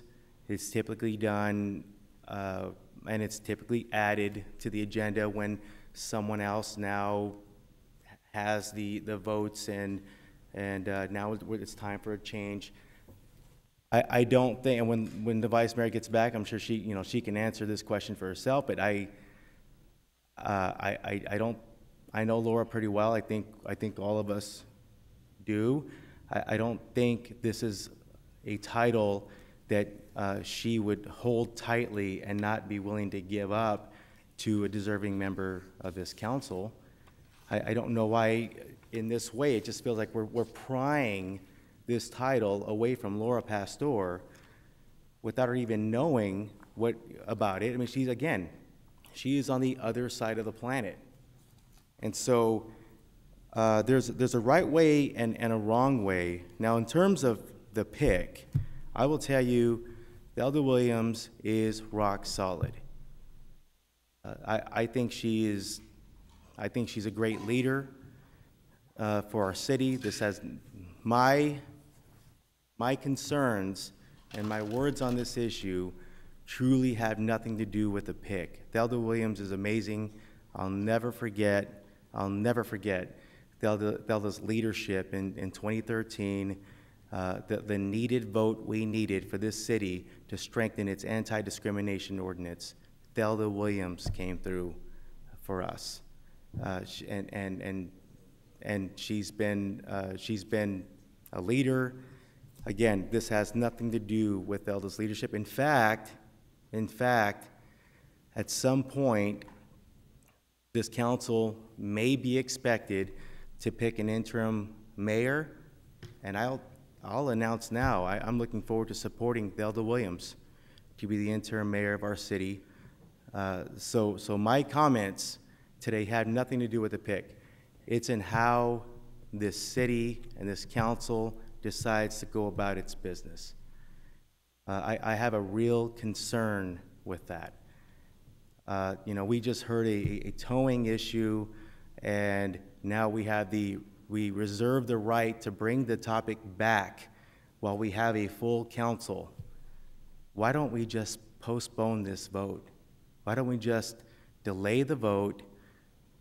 Let's do right by our colleague and our vice mayor, and let's bring her into this conversation. I have no doubt that she will do the right thing, and she'll lead by example, and it's what our city needs. So, with all due respect, Councilwoman Williams, you are, like I said, I can't say enough good things about your leadership. I can't be in support of the motion this way. What I would like to do, if I'm able to, if I can make a substitute motion to continue this item. Am I allowed to do this on this topic? Well, that's not a non-substantive motion. You are allowed to make a motion to continue, but that's not a substitute motion. Okay. It's just a procedural motion. Yeah. Well, then, Mayor, I'll take that procedural motion opportunity, and I will ask that this item get continued at a later date when we have a full council that can have this discussion. All right, so the motion is to continue this item until, I assume it would be the first available date when Vice Mayor Pastor would be present for a vote. And so I'm looking for what date that might be. When's our upcoming meetings?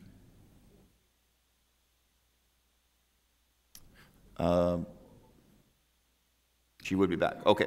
So I assume then the April 4th would be the request so the motion is to continue this item until April 4th. Is there a second on the motion to continue? I won't be here, but that's okay. Here's the, Mayor, I'm sorry. Let me first see if there's a second on the continuance, and then we'll take substantive comments on that. I will second that motion then, so we'll at least have a vote on the continuance.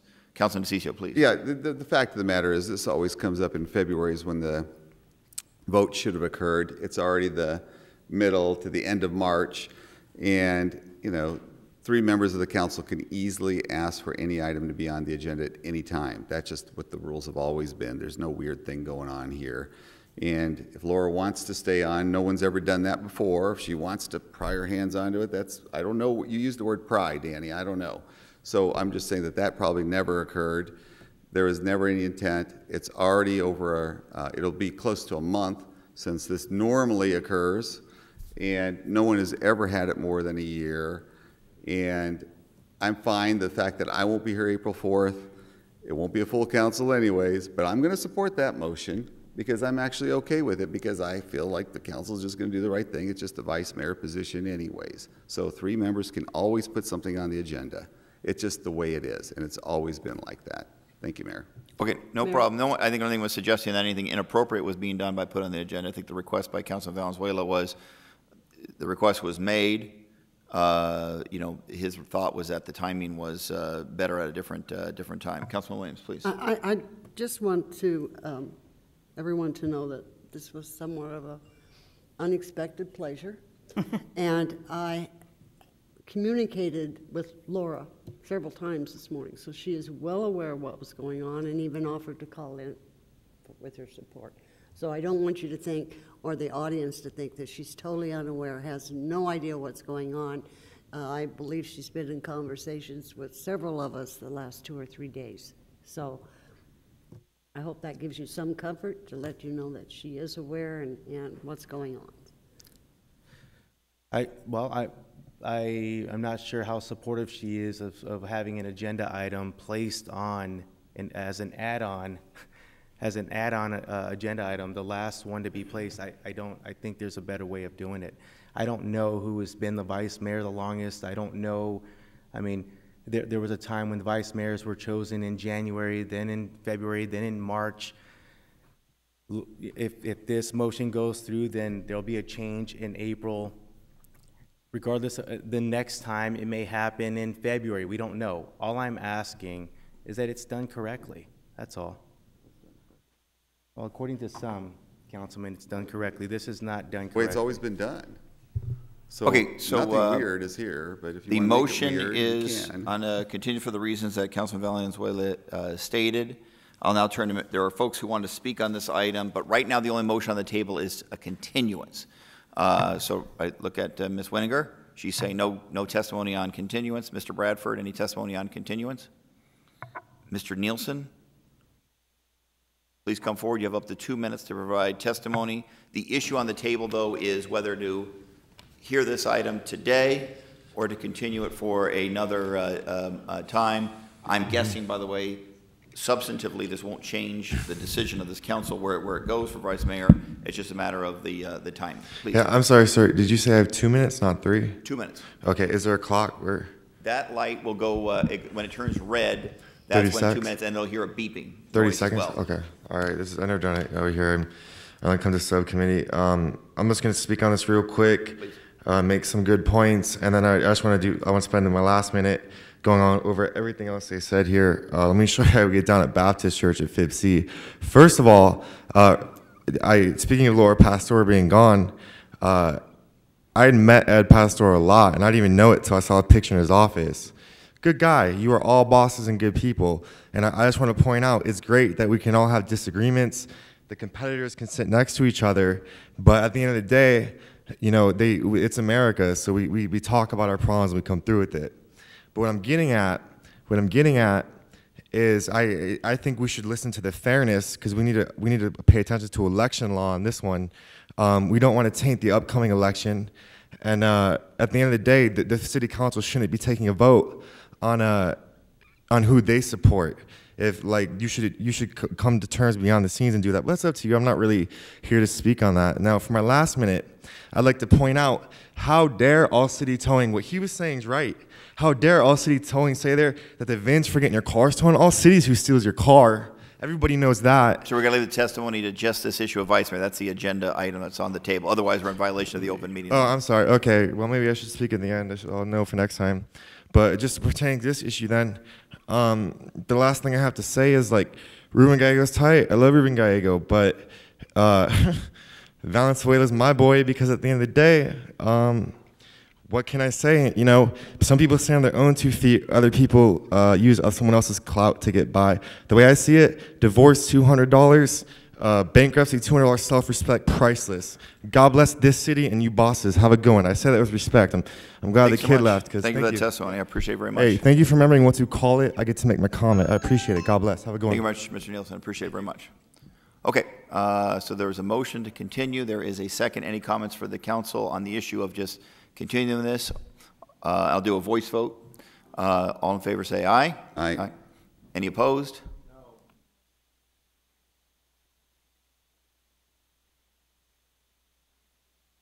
Do a roll call. Let's do a roll call. I'm going to have to do that one again. All right, I'm going to do a voice vote again, and then if it's unclear again, I'll do a voice vote thereafter. Okay, so the motion is to continue this item. I think the lack of enthusiasm is probably based upon people feel strongly on both sides. It's a tough one, in terms of the timing, et cetera. So it's not an easy decision. Councilman Stark, please.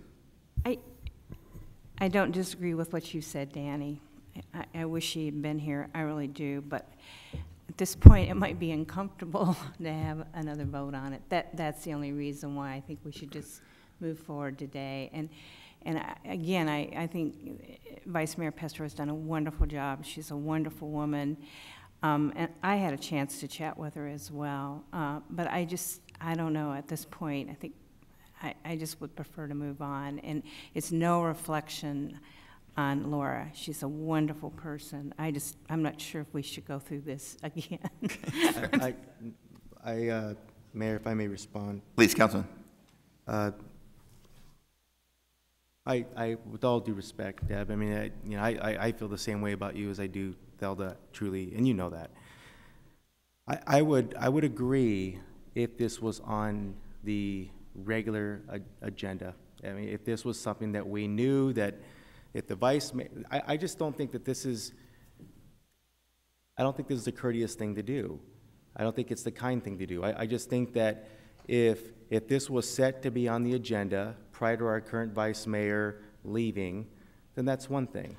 But, I just don't think we need to add this item in the last moment, again, while she's in China, on city business, leading a trade delegation. I just don't think that that would be the right thing to do. And what I wish is that this was not placed on the agenda for this week. I mean, if that's the case, it would have been great to have this conversation initially when the vice mayor would be here. And I would say that if anyone up here was the vice mayor, I just think that that's a courtesy that everyone up here would want. I mean, I would imagine, so. All right, thank you very much. Councilman Nowakowski, please. Well, Mayor, so there's no confusion for the following year. We're voting on one-year term for vice mayor. So can that automatically happen without placing, today would be what? We're looking at March 21st. So March 21st of next year would be that complete year, so that all of us know that if we're on a trip or doing business outside the city, that March 21st, the nearest council meeting would be that year of your term. All right. And Mayor? Is that intended as a minimum term or maximum? I think it's a 1 year. Well, I mean, we vote, every year we vote on a 1 year term. Yes, that's typically what's been done. Obviously, the council, over, right? Yeah. The council could theoretically vote earlier than 1 year. The council could vote later than 1 year. It's this is really a council. Typically, it's been about 1 year. Sometimes it's gone a little month or longer. Sometimes people have gotten a later start, but then they still ended up switching in January, so they got a little less than a year. But it's typically about a year. I think it's awkward for any of our colleagues to actually say, "Hey, the vice mayor term's up," so we can have something on a regular basis, so that we can actually not be put in this type of situation again, right? Okay, so well, the request would be, although right now that's a substantive addition to the underlying motion, so we still have the continuance. But yes, if the continuance is not successful, we could theoretically add I would probably say what you're suggesting is a presumptive term of a year, which obviously if the council members get fired up and want to switch in the middle or go longer, they can certainly avoid. Councilman DeCiccio, please. Yeah, thank you, Mayor. I was going to support the continuance until this kind of odd insinuations were going on here, and now I'm not going to support it. I'm just going to vote on it today. I won't even be here April 4th anyway, so I'm just going to support, not going to support the motion. Councilman Waring, please. Mayor, thank you. I appreciate we're not voting on a new pope. So this isn't, I've been vice mayor, it's nice, but I mean, at some point, I know, sorry, Thelda, I know you're hoping, but I will point out one thing. In terms of setting up rules for the future, I think my term was a little more than a year or something, but I don't think I got sworn in until February or March. I can't even remember.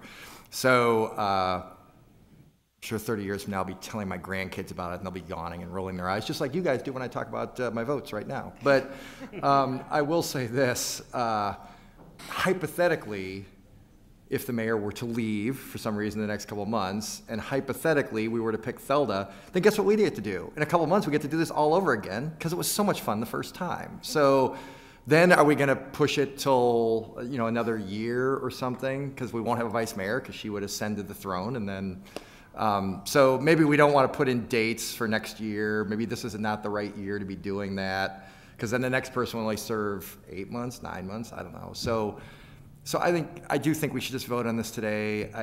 I think if Thelda and Laura have been talking, I think that clears up that issue. It certainly doesn't sound like, and I believe Thelda would tell us, frankly, I don't think Thelda, I didn't know what we were going to do today, so it sounds like probably you didn't either based on what you just said. So I think Thelda would honestly tell us, hey, I don't want to do this today. It's putting Laura in an awkward spot. It sounds like she didn't. So unless Thelda says, I want to continue this because now it's awkward, I think we should just vote today. All right, great. So your opinion is release the black smoke? Vote on vice mayor today. Let's get this going. All right. White smoke. Council. First off, Councilman Waring got to be sworn in as vice mayor? I don't think I got a swearing in. I served as the previous vice mayor, and the vote to replace me was set while I was on maternity leave, which was fine with me. My year was up and my time was over, and so I was happy to see that happen. I don't think that vice mayor is a huge deal. You make the motions at the meetings, and you have to do a good job paying attention, which we all have our lapses of, but there are many more important positions at the city, and so it's really just, I guess you do get you can get a new business card, but it does not have a lot of substantive or policy making power, or at least if it did, I missed the opportunity to take advantage of, but I guess I also missed the swearing in, so I may have missed. We didn't get sworn in. Okay, Councilwoman Gallego has peeled back the curtain on the vice mayor job. Mayor, Council, please. If it's not that big a deal, let's just wait. Let's just wait. We're talking, again, this is something that is a last second add-on. This is not something that was on the agenda when it was released last Thursday or Friday when the agendas are released. This is a last second add-on. Is this truly the way, and because a few of us have been in contact with the vice mayor, who happens to be, let me see, in China, well, it's now 7:30 in the morning in China. I guess we can get her on the phone now. I mean, I think we can do a little bit better than that. If it's not that big a deal, what's the rush? This should have been done prior to the vice mayor leaving, and it wasn't. So why don't we just wait till she gets back? And I don't think the vote is going to be different. Of course, I can't speak for everyone up here. I don't think that I can't see Laura Pastor not voting to have someone else come in as the vice mayor. I just think there's a right way and a wrong way, and I just don't think this is the right way to do it. All right. So now I'm going to redo the voice vote on the motion to continue because the other one was indeterminative. All right. So all in favor of continuance, say aye. Aye. Any opposed? No. Okay, so the noes have it. Can we get a roll call, Mayor, please? The request has been for a roll call. Roll call. And Mayor, before that, please. This is a perfect example that I teach my children. When you win, you had to win at the continuance to quit talking. You just lost again. I'm a no, Mayor. Gallego. No. Nowakowski. No. Stark. Valenzuela. Yes. Waring. Williams. Because I talked to Laura and she was fine, I'm going to say no. Mayor Stanton. All right, yeah, so the motion to continue fails on a 6-2 vote. Okay, so the underlying motion is on behalf of Councilman Williams to be our vice mayor for however long that may last. The request by Councilman Nowakowski was that we add a presumptive term limit, if you will, to the vice mayor position. Mayor, it's not a legally enforceable one, but it would sort of be a suggestion, I guess. Councilman Nowakowski, you got a comment on that? seeing that it might change in, in a few months, I think we should wait. So the presumptive, that we might table that and come back to it at a later time? Correct, Okay. You really should add something like that because it takes all this having to make phone calls, I think it really would make it more secure, more continuous.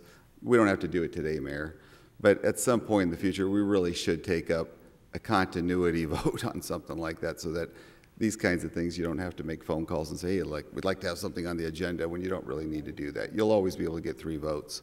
Thank you, Mayor. All right, sounds great. And that may be a upcoming future agenda item then. Obviously, that's kind of a council decision or a council rule, if you will. So it'd be up to the council of how they want to proceed. But it sounds like there may be a request forthcoming that the presumptive term be 1 year.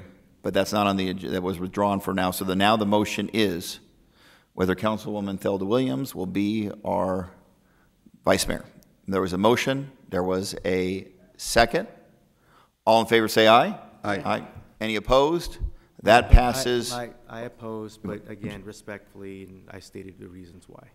Okay, so thank you, Mr. Councilman. So that pass on a 7-to-1 vote. Congratulations, Councilman Williams. All right, now we're going to go back to citizen comments. Item 31. Oh, I apologize. Duh. Okay, 31. There was a question, I think, by Councilman DeCiccio. So our city attorney does have the answer to the question on item 31.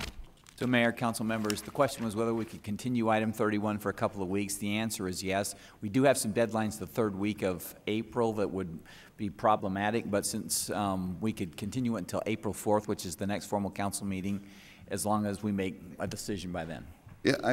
Yeah, I'd like to see the continuance only because I think that Mr. Johnson had brought up some pretty important, and actually important question in that is what does happen in a situation like that. Doesn't mean that I'm going to change whatever we discussed in the E-session, but at the end of the day, it was an argument that I had not heard before, and I'd like to explore that a little further. All right, so the motion to continue on 31, our legal counsel has said we can do so without hurting our legal position before the court. Is there a second?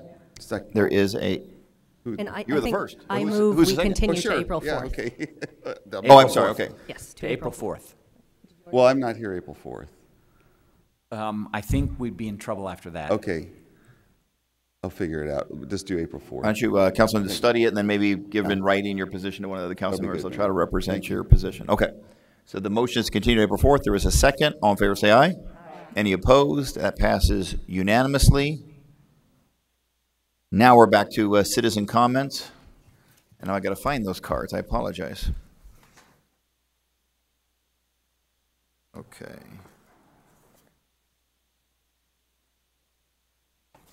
Okay, is Mr. Johnson still here? Mr. Johnson was going to be next on citizen comments. It looks like he had to leave. So it looks like he'll probably be back for the 4th also. Mr. McClellan, did you wish to provide testimony? Great to see you. Up to 3 minutes, followed by Dennis Yee.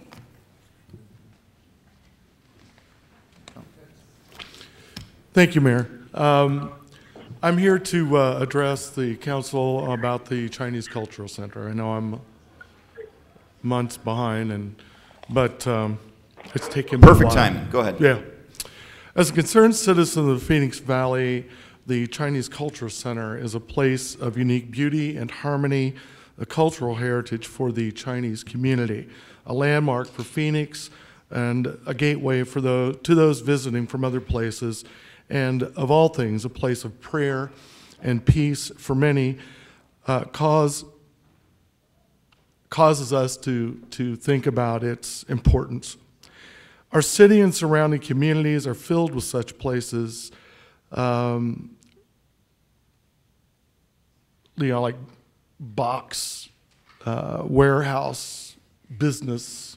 They're all over. I mean, you can't drive around Phoenix without seeing them everywhere, half of which are empty.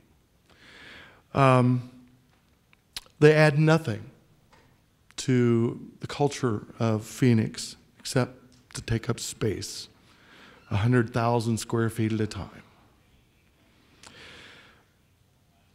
They're cheap, and they hold no artistic or intrinsic value, and they're an ugly blight. Phoenix truly is a melting pot of people from not just all over the country, but all over the world.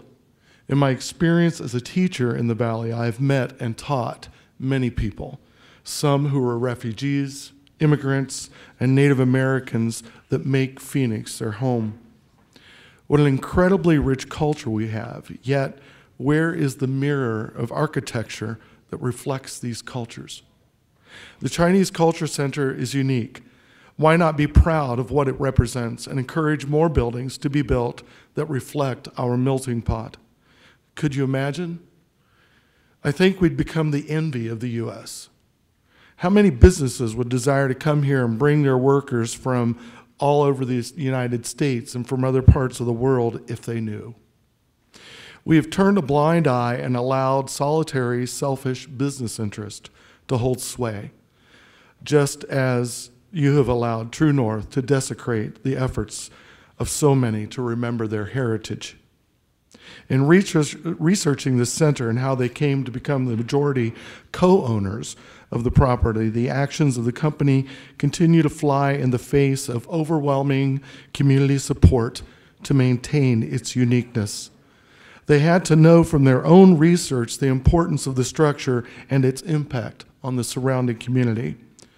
The efforts that were made to build it authentically, including using artisans and building materials that are now unavailable, is a true statement of the intent of the designers and owners at this time. Hey, Mr. McClellan, we have 3 minutes each person, and the time is up, so I don't know if you could finish up. You have a final thought? Yes. Please. I do. A brief thought. A brief one. If we have any sense of the rightness of the Chinese community's quest to ensure the future of the Chinese Cultural Center for generations to come and to honor the incredible contributions to our Valley culture and economy, we must stand with them. Thank you so much. Thank you for your testimony. How about Dennis Yee? Is he still here? Mr. Yee, followed by M. Yee, and then Kim Baker. Kim? My name is Dennis Yee. I was born in Phoenix in 1941 of immigrants from China. I'm a member of the Arizona Chinese Historical Association, and we're presently working on a book about the history of the Chinese in Arizona. Notable Chinese Americans in the past have included Wing F. Ong, the first Chinese American to be elected to the Arizona State Legislature and Senate, Thomas Tang, Phoenix City Council member, Superior Court Justice, and Ninth Circuit Court of Appeals Justice, Willie Wong, Mayor of Mesa, and Kimberly, Arizona State Senate Majority Leader. My father owned a grocery store in the center of the second Chinatown, which was torn down, and where the Talking Stick Arena now stands. The first Chinatown was centered at First and Adams Streets in the late 1800s, not far from here. But the Chinese were ejected and relegated to just north of the railroad tracks at Jackson Street between 1st and 3rd Streets. This area was eventually torn down during urban renewal.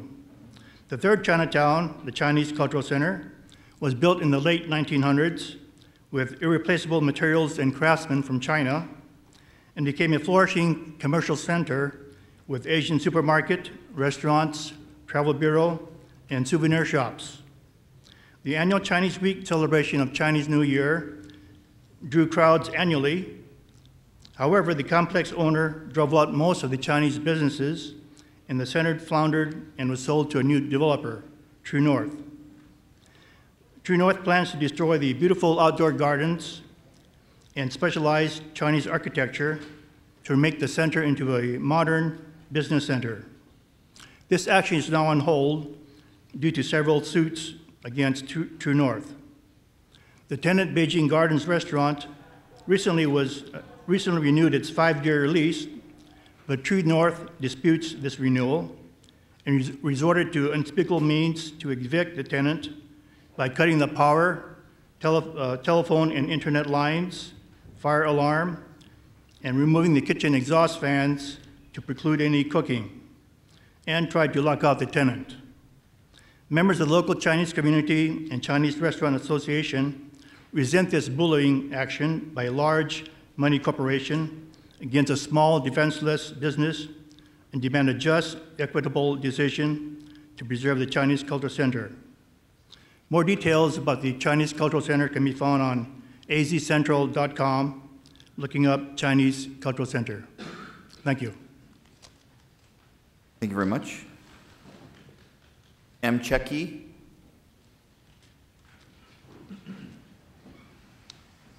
Mayor Stanton and members of the council, I'm an officer of the Chinese United Association of Greater Phoenix, a umbrella organization for about 20 non-profit service clubs in the Greater Phoenix area. A week ago on Tuesday, we had a meeting to update the Chinese community generally, not only the members of our organization, but other people involved throughout the entire valley. And as Dennis was pointing out, the methods used by the current landlord in his dispute over the renewal of the lease, a tenant option for Beijing Garden, aroused very considerable concern. The report was, and the transcript of that Superior Court hearing is now available. It has been passed out to members of the Chinese community. The judge, as I believe in that situation, reproved the landlord for actions that are not only wrong, but criminally wrong, endangering your life and health. You can be sure that this is going to motivate additional community concern and activity. Thank you. Thank you very much for your testimony. Mr. Kim Baker.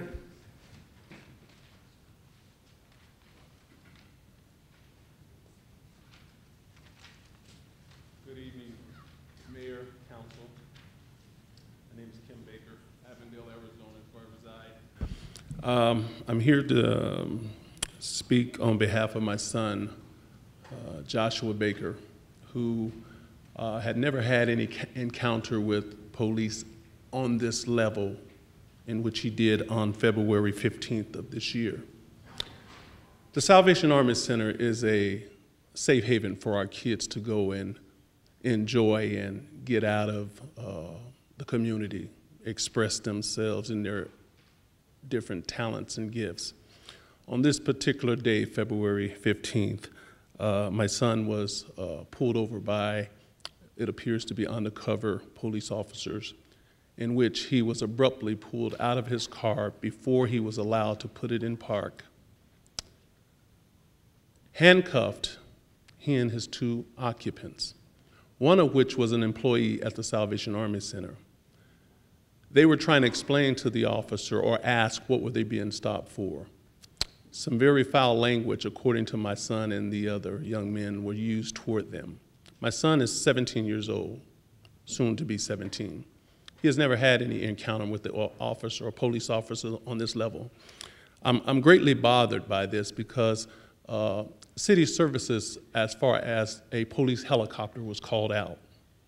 Now, my son received a citation, and I have that before me, but the citations were civil, not criminal.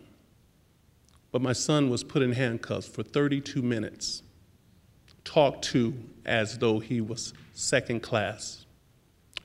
Joshua Javon Baker is his name, and that is my son. He will never be treated like this again. And when I say never, capital N. There's video of this, and I was afforded the right to look at it. This is where I'm greatly bothered. This nonsense has to stop. This kid is terrified now that he is going to be further harassed. I assure him, son, don't you worry about that, because I'm going to go speak to the body that's going to ensure that you can travel the streets of Phoenix and not have to worry about being harassed. Once again, a helicopter was called out on a civil violation. I'll go as far to put on the record that his car was searched without probable cause. His backpack and the occupants in there, it's all on the video, were searched. 3 African-American young men. We already got a stereotype out in the community with this behavior. Officer Snow was the officer that effectuated this stop. I haven't gotten to meet him yet, but I will in court not many days from now. Thank you. Mr. Mayor, council, our kids will not be terrified by people that are supposed to protect them. Thank you. Thank you for your testimony very much. Mr. Thomas Simon, are you still here, Mr. Simon? Please come forward. Is Ms. Rogers still here? She was not able to stay, it appears. Ms. Barker, is she still here? Ms. Barker? She was not able to stay. And then Mr. Labate? I always get that wrong. I'm sorry. But you're next. Mr. Simon, good. Mayor and council members, I'm Tom Simon. I represent Chinese United as their spokesman, also Sichuan Palace Restaurant, and Charlie Lai's Super El Ranch Market. You may be wondering why the Chinese people are here again tonight. I will say, first of all, the question that they're asking throughout the Chinese community right now is, can it happen to us? I don't think you guys are aware, and that's why I wanted to come and make you aware of what's happening in your city, what has happened in the last 3 weeks in your city. Beijing Garden Restaurant in the Chinese Cultural Center is under siege. In just the last 3 weeks, their landlord has cut the wires to their telephone service 4 times. They have cut the wires to their internet service in order to keep them from taking credit cards 4 times. In the middle of the afternoon, lunchtime, while people were eating, while kitchen workers were cutting with sharp knives, women were in the restroom. They went to the back and they turned the electricity off and locked the electric box. At 3 in the morning, they hired a crane service to go on top of the roof and take a furnace off of the roof that belonged to the garden restaurant, the Beijing Garden Restaurant, so that they could not cook. Now, you may say that the courts are taking care of this, and we believe they will eventually take care of it. But I think it's important that each of you know that in your city, this is happening. True North, 668 North, and their subsidiaries, Realty Executives, Passport Health, and Pump It Up Games, the fun game centers, are responsible for terrorizing a Chinese-American business in your city. And we're asking tonight that you listen to us next week when we call your office, and that you meet with us, and that you say to these people, we are not barbarians in the city of Phoenix, and this will not be allowed. And we want each of you, please, to be on record next week when we talked with you, to say no to this kind of activity in the city of Phoenix. Thank you very much. Thank you so much, Mr. Simon. Pasquale? Up to 3 minutes. Great to see you. Well, I'll take a 6 today. Council, Mr. Mayor, I'm happy now. Today I learned that we have a new vice mayor. I want to know if she is at the District 8, take the place for Cari Gallegos or not. Today I am not with the representative of my district. She is Mr. Gallego. She is at council for the Mexican people like Ricardo Celaya and so on. I think we all know that in this city of Phoenix, we have too many people that do not belong to be with the city of Phoenix. They are liars and they cause trouble to the citizens. They have, I learned from the top person from the Planning and Zoning Department the other day that Ricardo Gasalea is coming to downtown here, the city of Phoenix, and rezone that property, 1529 east of Valletta Street, from P1 to commercial property. He did the right thing, or don't have to have a vote for the general public to see if they're going to agree, accept, or reject that. I want an answer from you, Mr. Mayor, and what's going to happen here.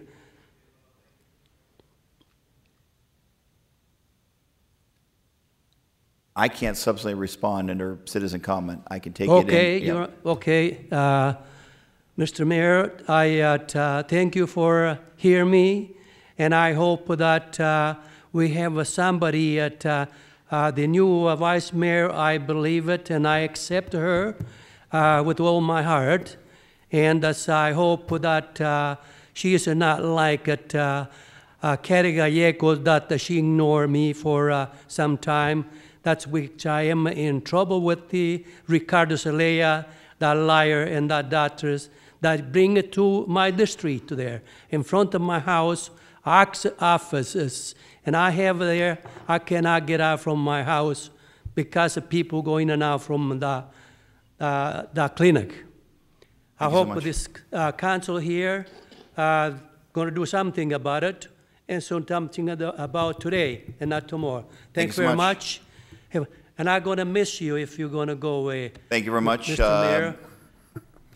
Thank you very much. I hope that feeling stays for the long haul. I appreciate that very much. All right. That's the end of today's meeting. We are now officially adjourned.